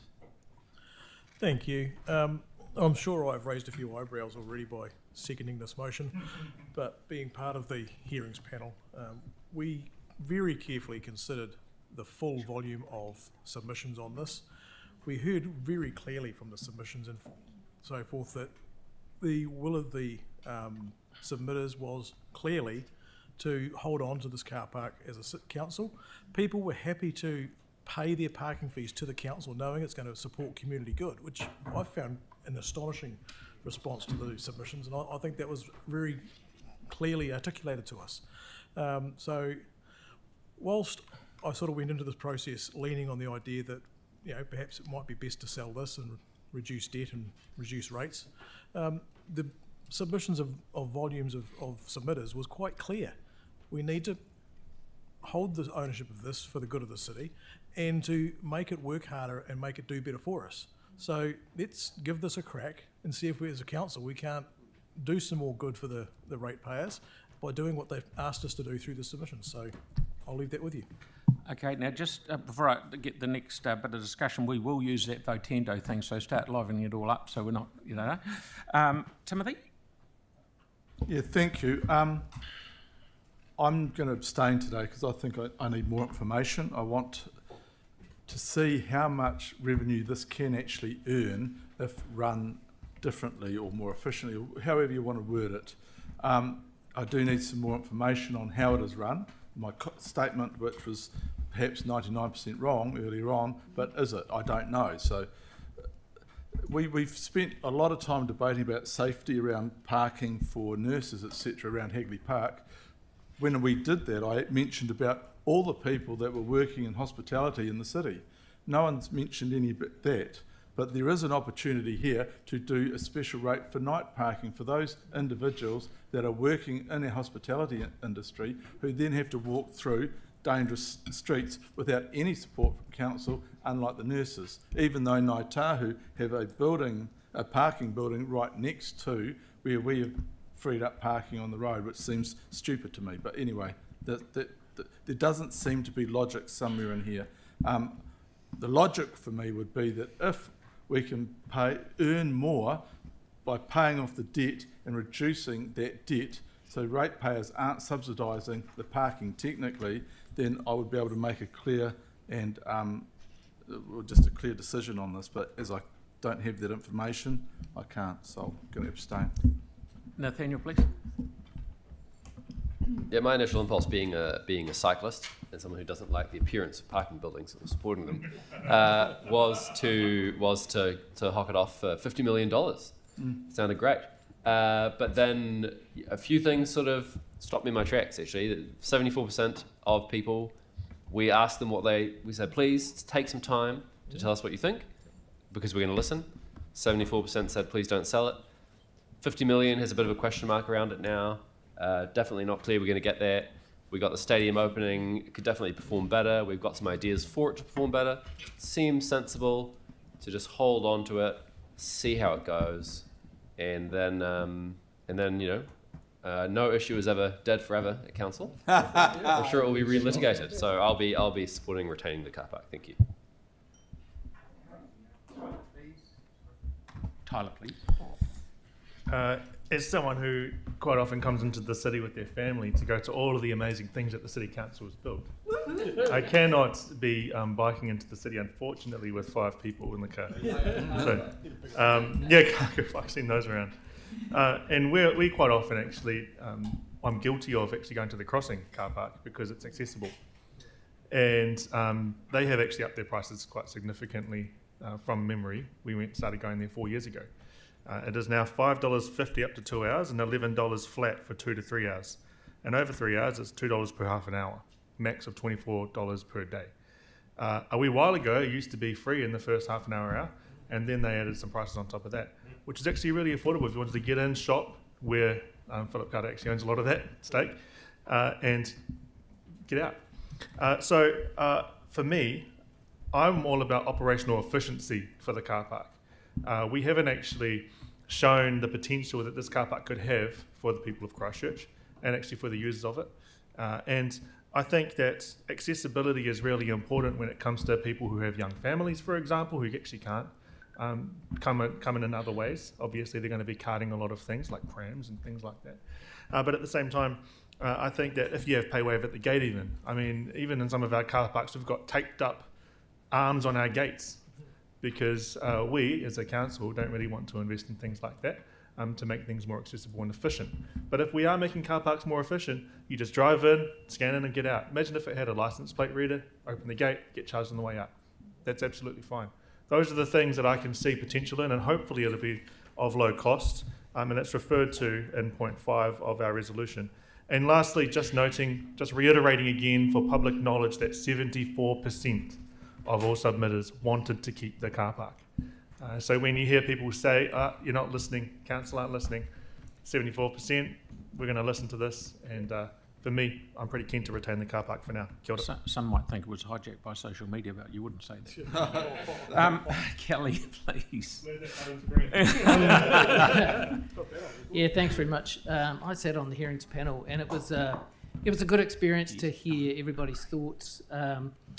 I think kind of either way in this situation, I'm not going to be entirely unhappy, but it did make me think about it a lot. I think it was a really good decision to build it at the time because I think it might have been the first car park building built after the quakes, so it was an important time for the city. But I'd note that it's not a strategic asset, and I don't really understand why we still own things like parking buildings. We don't own restaurants, and it can only ever be a parking building. So if we did sell it, it would be a parking building.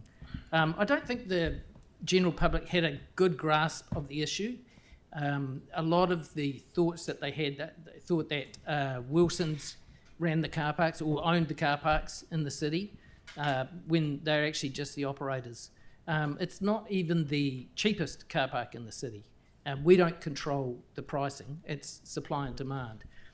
And the other interesting thing about that was that people were really keen to give their money to council, which I found quite a sort of a positive thing. But I'm not sure that owning it actually makes economic sense. There's lots of similar parking options in the surrounding area. Residents tell me all the time that they're not happy about the extent of the rates increases, yet no one has ever mentioned to me from my ward about how good it is that we own one of the car park buildings in town. The target for occupancy is 85%, but it's currently at 70%. It'll be good if we do keep it to look at improving that. I'm sure we could fill it if we found the sweet spot. Again, the return's 3% and the cost of borrowing is around 5%. So we are subsidising somebody. I found it really interesting that Anthony Goff came and talked about that they're loss leaders, and effectively he's subsidising his other business interests in the area, which makes sense. But I'm not too sure who we're subsidising.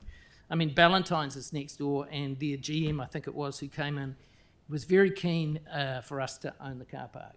I don't know why he didn't want it himself. It's right next to his business.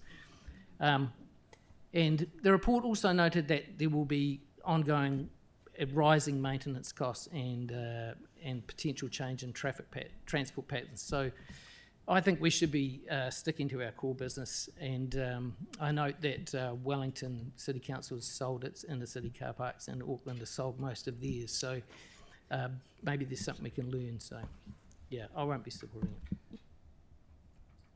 Andre, please. Thank you. I mean, the storage of private property possibly shouldn't be our core business, but our core business is roads, and they do have parks on them. So, and we also represent residents and businesses. So the reality is, parking does end up being our core business. We have to make sure that businesses have the appropriate timed parking outside their shops. We've just done some work outside the hospital, for example. So it ends up becoming a core business, whether it should be or not. As for owning things, what should we own? Owning things that make a return is a positive, and that's the kind of thing we should be owning where we can. A lot of our things are never going to make a return, but if we can get a return out of them, that's a positive. I think it's, time for maybe one last crack at getting a better return out of this. Ideally, we should be aiming for a return that outweighs the benefits of having less debt. It's definitely worth a go. Hey, if it doesn't work, I'd be pretty willing to re-look at something like this, but we've got to at least give it a go. I feel like that's what residents expect of us. And if we are getting good return, that's going to lower, the need to rate each year more so than what we get from debt reduction. So give it a crack. Okay, so we've got two more. Melanie, then Yanni, or do you want it the other way around, Mel? Okay. I'm happy. As other councillors have said, there was 74% support to keep the car park. Now, just to look at the numbers, there were 197 submitters who wanted to sell. Now, that doesn't seem to me there wasn't an overwhelmingly huge number actually who submitted on the whole thing, but that is a pitiful number of people or submitters in the city who, if they want us to sell it, they would have come out in their thousands like they did around the stadium when they wanted to have more seats. But no, we didn't hear from those people. The only submitter that came and talked to us in person who wanted us to sell it was a person who already owns a car parking building themselves and could not explain why you would actually want to buy it, because they don't make economic sense in terms of a commercial return, because they don't make one, because Wilson's makes all the money. People of Christchurch do not want Wilson's car parking, and that will be what happens to this building if we sell it. So I cannot support it. The submissions were clear. Any other outcome or decision that someone might make makes zero sense. Yanni, then Aaron. I missed him. Sorry. Yeah, I'll just add a couple of points to the debate. A lot of it's already been said. There's been a comment made around what Wellington did, and can I just let councillors know that actually in Wellington, the Commerce Commission found that there was anti-competitive behaviour when buildings were sold off to a different operator, and there was actually a agreement that they had to divest those car parking leases and pay $500,000 to resolve the case. So the risk of anti-competitive behaviour is very real. There's proven examples where it's happened around in other cities in New Zealand who have chosen to sell off their car parking buildings. And Wellington is a classic example.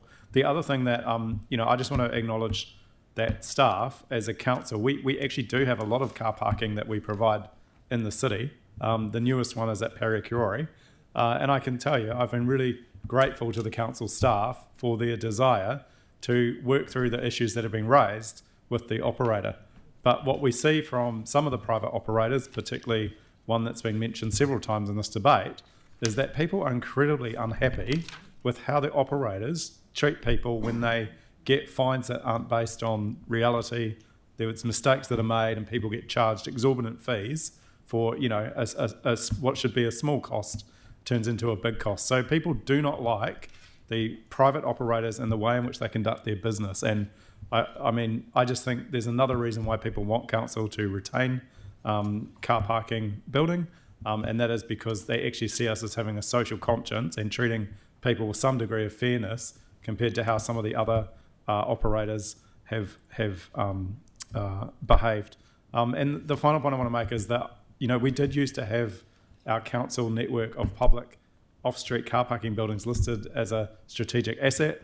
Over time, since the earthquake, we have gotten rid of a lot of those buildings to where we only have a couple left. But, I'm increasingly concerned that looking forward for future generations, the more we sell off the land and the buildings that we have in the central city, the less that we will own, and we become a tenant in our own city. And if you want some good examples, look at this building and look at the cost that it's having on the ratepayers, look at the ability that we've had, look at the cost that we've incurred with having to rent private car parking spaces to meet some of the needs that we have at a higher cost than what I think we could if we were using our own buildings to do it. So I just think retaining it makes sense.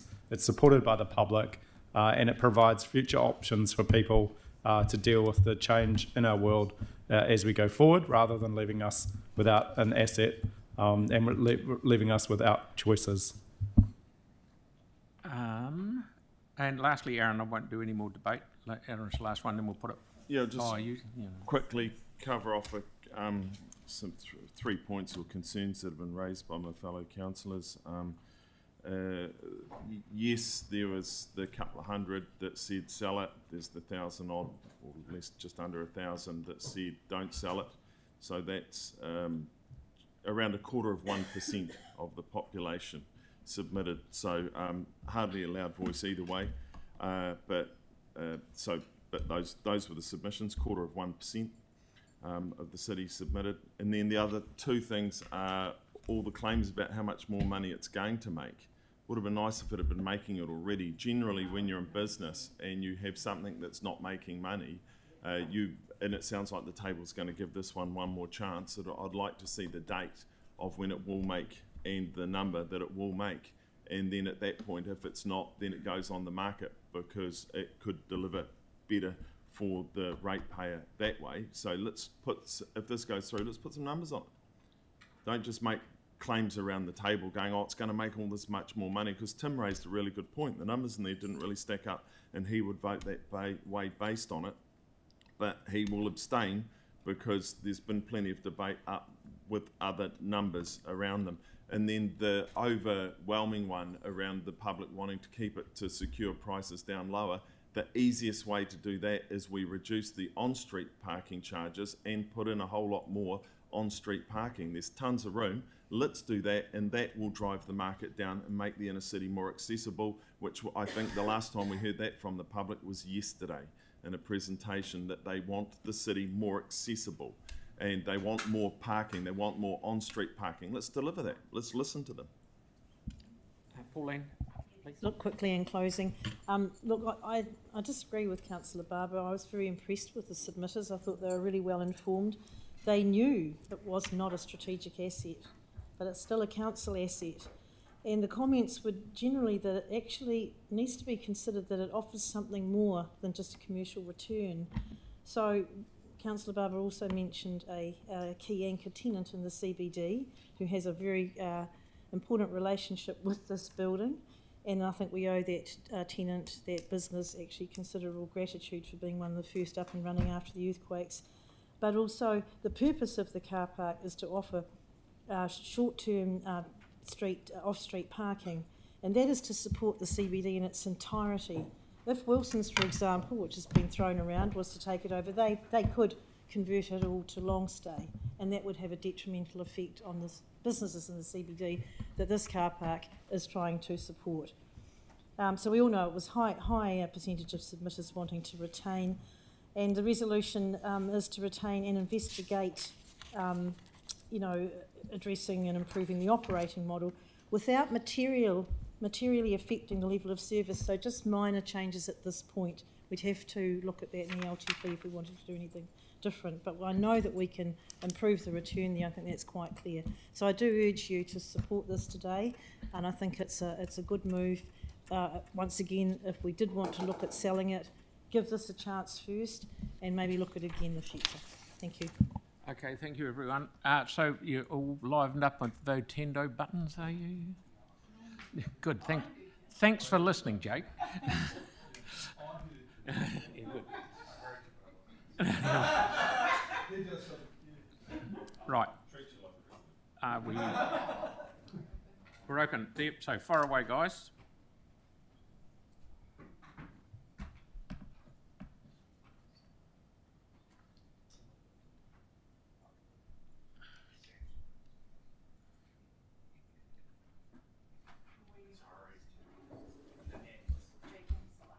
Jake and Celeste.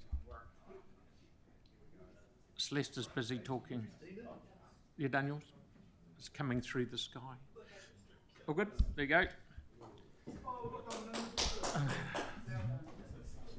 Okay, right, we will be back at 2:00. Now, most probably, we will not be doing the two, was it? PX stuff, because we'll run out of time. Because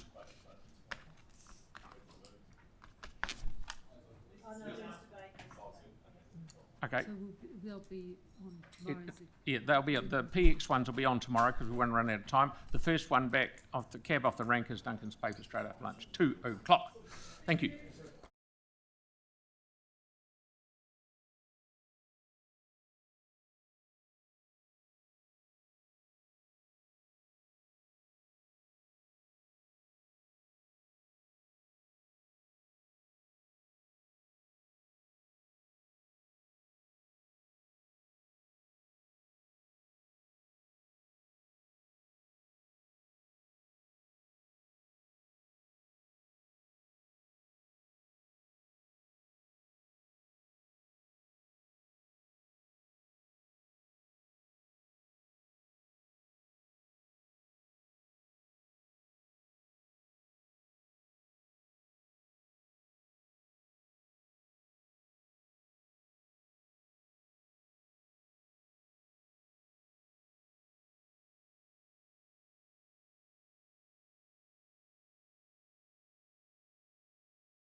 Thank you.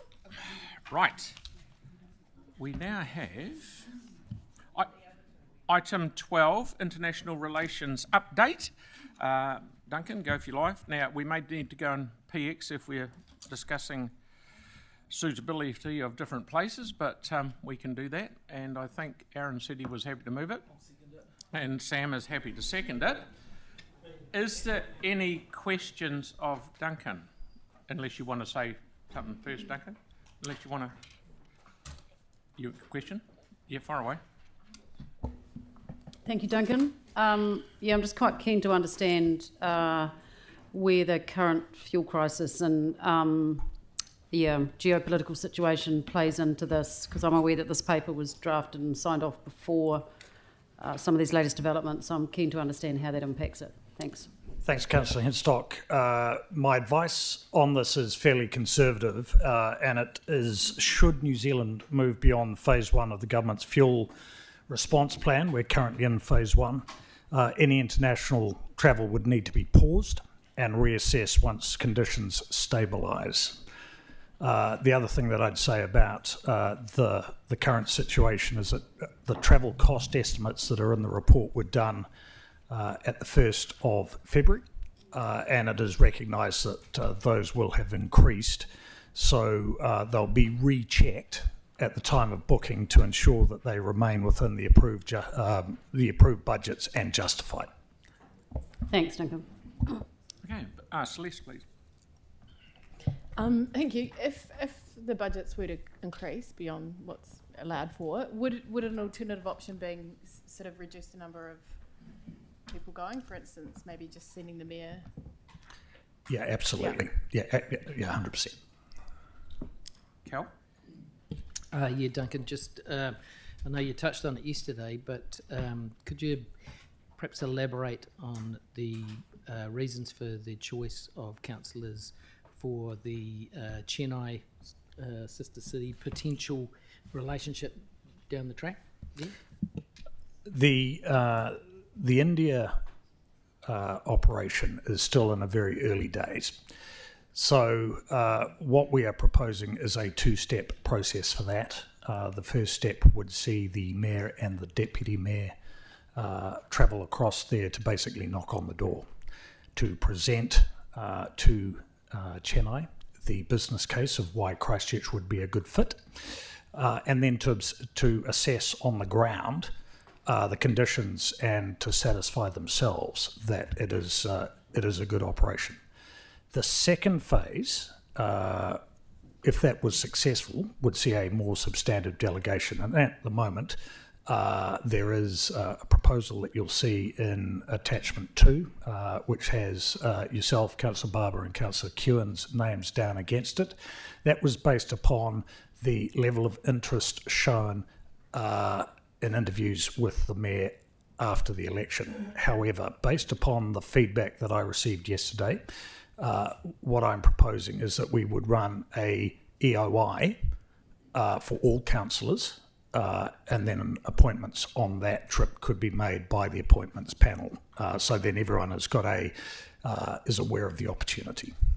Yeah, if you remember, it was my request that we investigate a sister city relationship with Chennai that started this back in the day. Yep. Melanie? Thanks, Duncan. I was just wondering why the plan involves sending both the mayor and the deputy mayor, because the role of the deputy mayor is obviously to fill in for the mayor when the mayor's away. So I was just wondering the rationale for that. Sure. It's to show the level of seriousness we are taking in this relationship that we would like to establish. Whilst it is unusual for both the mayor and the deputy mayor to be away at the same time, it is not unprecedented, and there is a provision in the Local Government Act. I understand it's in Schedule 7, but I may have the exact details of that wrong, as to how we would then go about addressing that, which would be, as I understand it, bringing a report to council recommending the appointment of someone to fulfil the chair of the council in the mayor and deputy mayor's absence. Okay. Tyrone, please. Thank you, mate. Celeste? I'm just wondering, would recommendation 3, would that need to be updated if we're changing the process? Because it says elected members identified in attachment B. Would that be, it's not neither here nor there. It's just a process, sorry, it's a process question around 3, given that the process for appointing people is differing slightly to what was originally proposed. So previously there were people identified to go. Now that the process is going through a 2-stage process. I understand your question. I'm just not sure if I can answer it. So if I can paraphrase what I believe you're asking, Councillor Donovan, is should recommendation number 3 be amended based upon the fact that whilst we have identified some people at the moment, there will be an EOI process run close to the time for the second visit to India. Which could well be more than a year away. Oh, absolutely. More than likely to be more than a year away. Sorry, who we got? Yanni, please.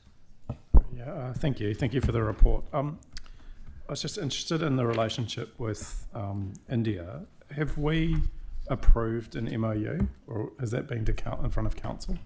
No. Right. So I'm just trying to understand the process around council agreeing to do things. Is there a formal reporting process that should be followed, or is it just something that the mayor can do? So at the moment we are in a exploratory phase. The first time I raised India was when I provided the international relations policy update last year. The steer that I got from the council at that time was comfort in proceeding with that, although there was no formal resolutions requested. There still is no formal resolution being requested to progress this, but should we get to a stage where something needs to be signed, a report will come to the council, much in the same way as you have before you right now, a request to approve a sister city agreement with Shenzhen. Right. And so in terms of a copy of that MOU, are we able to get a copy? Of which MOU, sorry? The one with the Indian Business Council. That MOU, yes, I can provide you a copy of that. I had a question around the costs. Sorry, I'll just flick to the page, but there seems a huge difference in cost for the first China visit versus the second. Are you able just to elaborate why? Is there a detailed budget that we can get around the cost? Because there's not. No, I'm not proposing to give you a detailed budget. What I am proposing to explain to you, though, is that the reason why there is a significant difference in that cost is that the visits are quite different. The first visit, what is being proposed is a visit to Shenzhen and to Wuhan. That requires internal travel in China,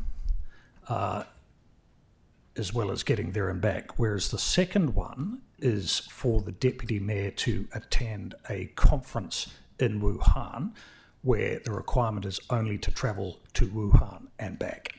Right. So it's and for a shorter period, so it's a far less complicated visit. So that's why there is a difference in those prices.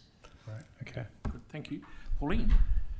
Mine was just on following up on Councillor Donovan's number 3, that if we approve the funding and it increases, do we need something in there to say approve the funding as stated in the report, and we'd have to revisit it if it was increased? What I would ask is that the key thing that I'm asking for you is approval for the travel to happen. Who goes on that travel will be the subject of an EOI later on. What I'm asking for is approval for the travel within approved budgets. Okay, so what you want there is a little hyphen between council and funded, so that it's not automatically funded because we don't know the cost yet, so it's council funded is what you're trying to say. Sorry, beg your pardon? What you're trying to say is it's council funded, but we're not approving the funding. So I'd suggest we put a hyphen in there so it's council funded. No, I am recommending that the council funds this travel. Yeah, but not the amount. Not the quantum, because we don't know what that is yet, but we want to. You want approval that the council will. What I'm asking for is that the travel is approved within existing budgets. What I've provided for you is the costs that I have estimated back on the 1st of February. So in previous years, when we have come to the council and requested funding, it has always been within approved budgets. Okay. So you're not asking for any more, just whatever's there.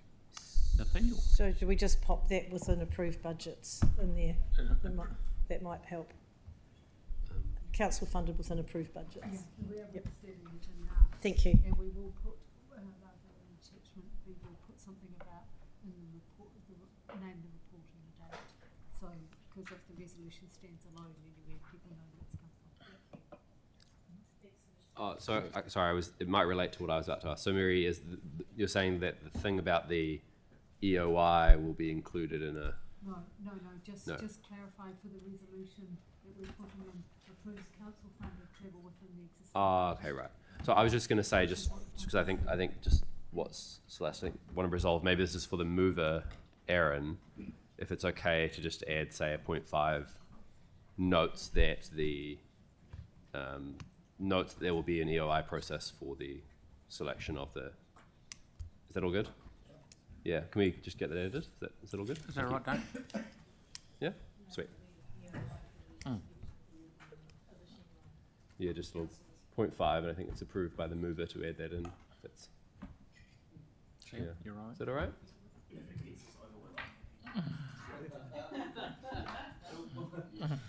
going to cost more for the time we're discussing it than the trip. So. Cool. Thanks. Okay, so you're right.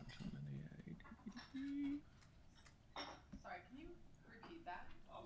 So, and I think it looked like Aaron gave a nod when I said it, so I think it's okay, approved by the mover. So 0.5 notes that council will go through an EOI process to select councillor bracket S, close bracket, I guess, for the second India sister city trip. That's acceptable, Duncan?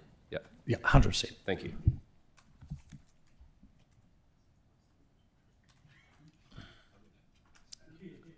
Okay, do we need to wait till we see that? Yeah, we'll just wait till we see it.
Thank you, and I really appreciate the work that staff have done on this, and I do think it's important that we do look internationally to what we can do in terms of building relationships In particular, I'm really interested in the work that we're doing, that staff have been looking at in the Pacific.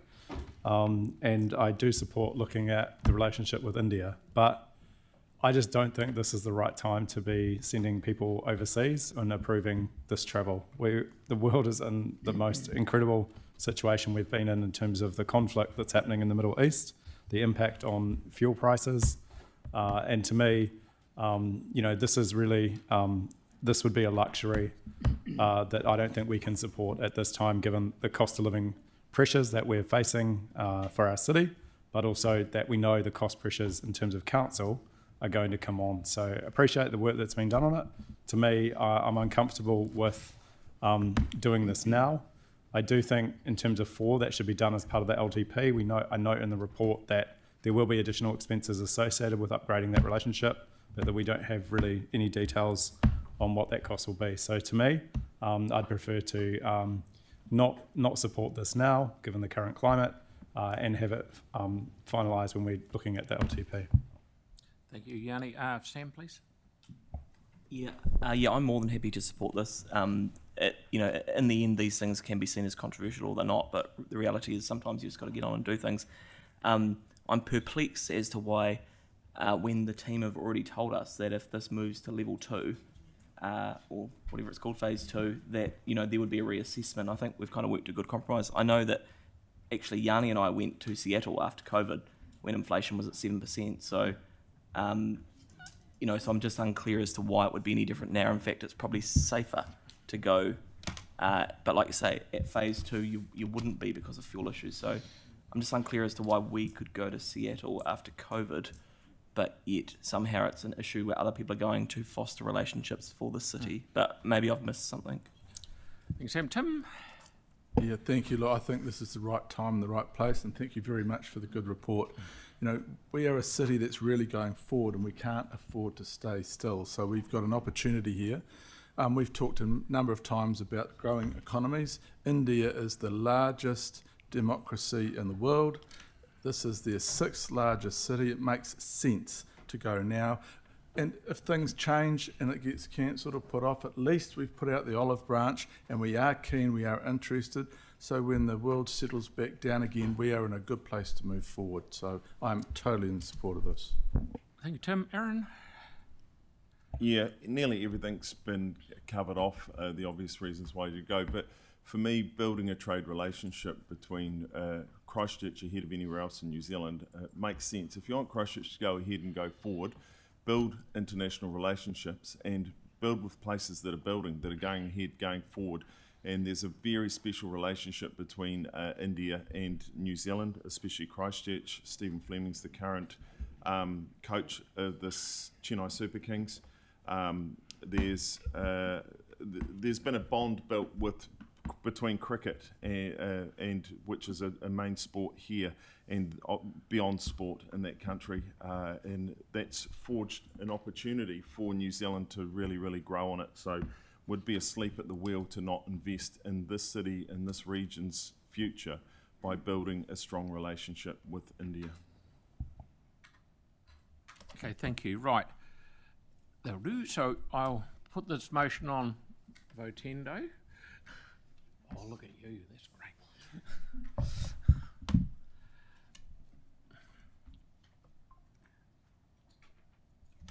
Right, far away, everyone.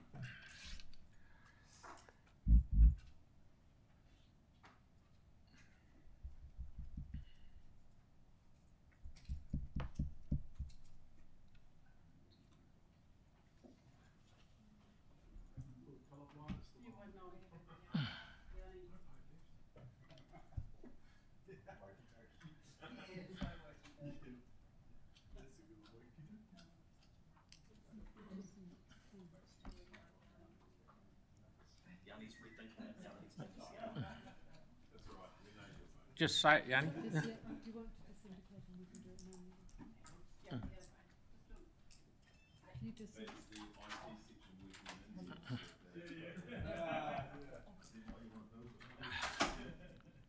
you want to Just say it, Yanni, then we'll just add in.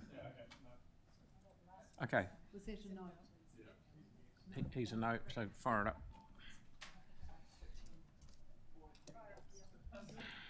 13.4. Good. Thank you very much. That's carried. Thank you. Right, number 13 is. Hey. Yeah, 13.4. There we are. Good work. Thank you. So that's the previous vote was a no. You want it switched? It seems out of room. So why is he? Did you hit the wrong button? Yeah. No, I went left.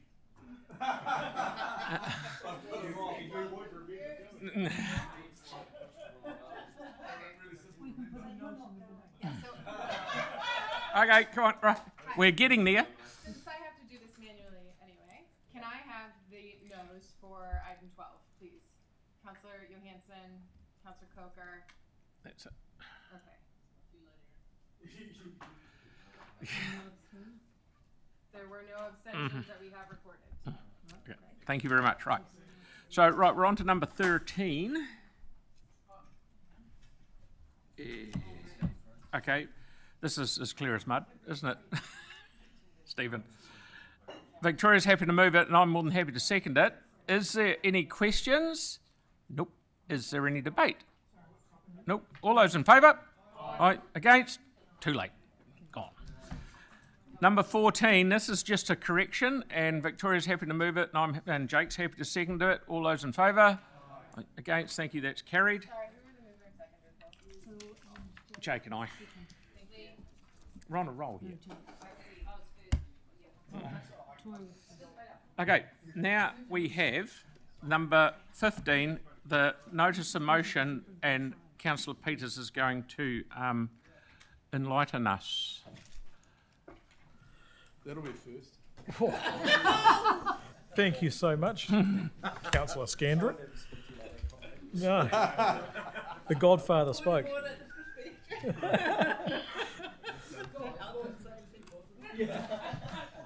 Okay, team. So I've brought this notice of motion to allow the design work on the single light crossing at that location to be paused so that we don't go through that expense and that process. And then in having that paused, that'll give us the time to have staff pull together some further information around that intersection of Waterloo-Gilberthorpes, which proves quite problematic in the community. You heard this morning from Marco Duff, who presented from the Residents Association, just how important this is to the people of Hornby, and just how problematic it proves to be in the community. So the time was now to try and bring a pause to that design and allow us to have that quick rethink in time for the long-term plan next year. Then secondly, I do fully support the staff's recommendation there to look at the interim alternative crossings to aid that major cycle route once it's constructed. Also, that I would hope would come back in as soon as we can to get that in place, because it's already a problem for pedestrians in that intersection. People actually are sending their children to homeschooling rather than going to the local primary schools and high schools. So the reason for this is all about timing, and we don't want to be wasting the resource designing something that doesn't meet the needs of the community, so we can have this brought back in time. Chair, a process question. Has the mover's recommendation been moved and seconded, or are you moving? I'm moving and seconding the officer recommendation. Great. Yep, the alternative. So moving and seconding. Who's seconding? So Sam, you're able to second this? There we go. So just so I'm on the right track, Mark, it's to back off on the design that's happening at the moment and wait for more information for one day being a full signalised one. Have I got that right? That is the end goal of the community, is to try and get the entire intersection considered for signalisation. Do we run amok here with the same thing as Scrutton's Road, because we're parallel to the railway line. Is that going to cause us grief? So perhaps, do you want to get? Yeah. Stephen? Yeah. So, in answer to your question, Mr. Mayor, the biggest delay or timescale issue here is working with Kiwi Rail. We've already sat down and agreed our priorities with them, and this is number 3 on our joint priority list. They've already got a design they're working on at the moment. As mentioned in the report, one of the minor disbenefits of pausing isn't going to have a significant impact on at the moment, but if at a later date we choose to go with a full signalised option, that will have a big impact on time delays, because all the work Kiwi Rail have currently done will have to be revised and redone. Okay, thank you. And one last question from me. Have we got, I'll get you, Yanni. Yeah. Have we, in our thinking, and I'm not saying do it yet, making Parker Street a cul-de-sac? Just think about it. Don't have to answer me. I'm just saying. Yeah. Okay, Pauline, please. Just so even your recommendation is going to cause further costs. What's the order of that costing that's going to? Do you mean in terms of the investigation works? Yeah, and pausing. So I think we mentioned in the report that the primary cost would be in staff time, although there would be additional investigation reports or investigation works that would be required to get consultants in. So you're not breaking a contract or anything like that at the No. moment? No. Okay. But the other concern is if you go ahead and start designing for traffic lights, it's going to upset Kiwi Rail's program. Yeah, that's could correct. Make it worse. Yeah. But you're okay with that? Right. Yeah. Through the chair, that would be subject to another decision point. So what's proposed here is that we bring more information to you as elected members to enable that decision, and at that point we'll have much more detail on the likely impacts. Roger. Melanie? Are you good? Yanni? Oh, thanks. So I'm just trying to, on 5.6, understand what the total cost is for the Kiwi Rail crossing. Like it says it might require another 3 million of CapEx over and above the current project budget. What's the current project budget? The current project budget, yeah. We've got 14 for that intersection. 14. And so the report's saying it might need another 3. Obviously, once we get through, once we've done further investigation, we'll know that number more clearly. Yeah. But the order of the generic number at the moment, estimate, we're looking at 3. So I see that in the report in 5.1.2, this is the third priority for delivery after Scrutton's Road and Redcliffe Road. I'm struggling to understand why Scrutton's Road would be a higher priority than this based on the level of traffic. I can't answer that at this point, but we can bring further information back to give you that information if needed. Right, okay. And then just the final question from me, is there any progress with the discussion with the Minister or with the Kiwi Rail Executive about changing the legislation or having a more realistic option for costs to councils over these sorts of upgrades? I think you're getting outside the scope of this notice of motion, Councillor Johansson, so we can answer those questions through the system or some other way, but it's not within the scope of just this that matter. In the financial implications here, it does talk about the risk of going back and doing a revised LCSIA would be required. So to me, that seems one of the key considerations is if we delay this, then we run the risk of significant escalations by Kiwi Rail, both from a time point of view and a design point of view. Sorry, through the chair, I'm not quite sure what the question is there, sorry. Oh, so in 5.7, it talks about should the design of the intersection change, a revised LCSIA would be required. The question really is around what is the risk for significant cost escalation if the design changes because of the delay and because of the current Kiwi Rail approach. Yeah. So and would we not be in a better position if we're working with Kiwi Rail and the Minister around the changes that were flagged in terms of Scrutton's Road to get a better outcome if we did actually delay it? Yeah. So through the chair, I would say there is a significant risk there. At the moment, of that 14 million that's on the budget, we've allocated 6 million of that to the Kiwi Rail component of the job, and that's dealing with a mid-block crossing and tying that into the Kiwi Rail signals. By signalising the whole intersection, that's going to change the scope of the Kiwi Rail design significantly.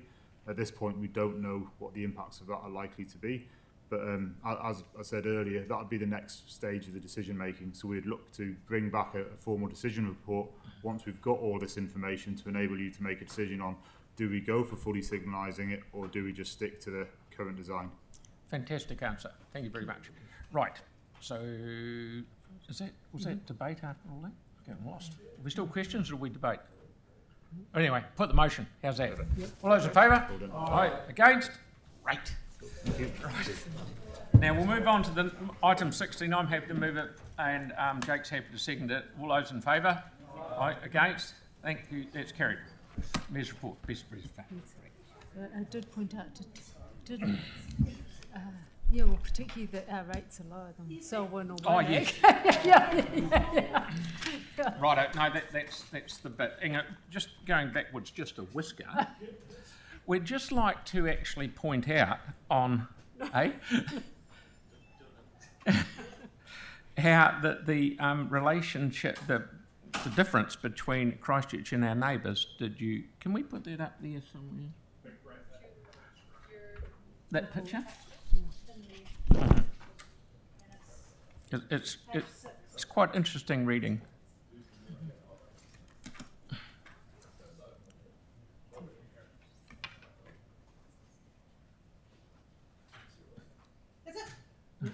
There you go. So it shows our. Don't tell them, that's anything. Yeah, just bring it to people's attention. That's it. Hmm? That's it. It's just everyone to have a look at that. Is that right? Yeah. Because it looks like our rates are higher, doesn't it? Good work. We've moved. Righto. Thank you. So that's moved in a second, but that was one of the most interesting bits that I thought it is. And if you go, oh, that's right.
I'm happy to move going to PX, and Mark's happy to second going to PX. All those in favour?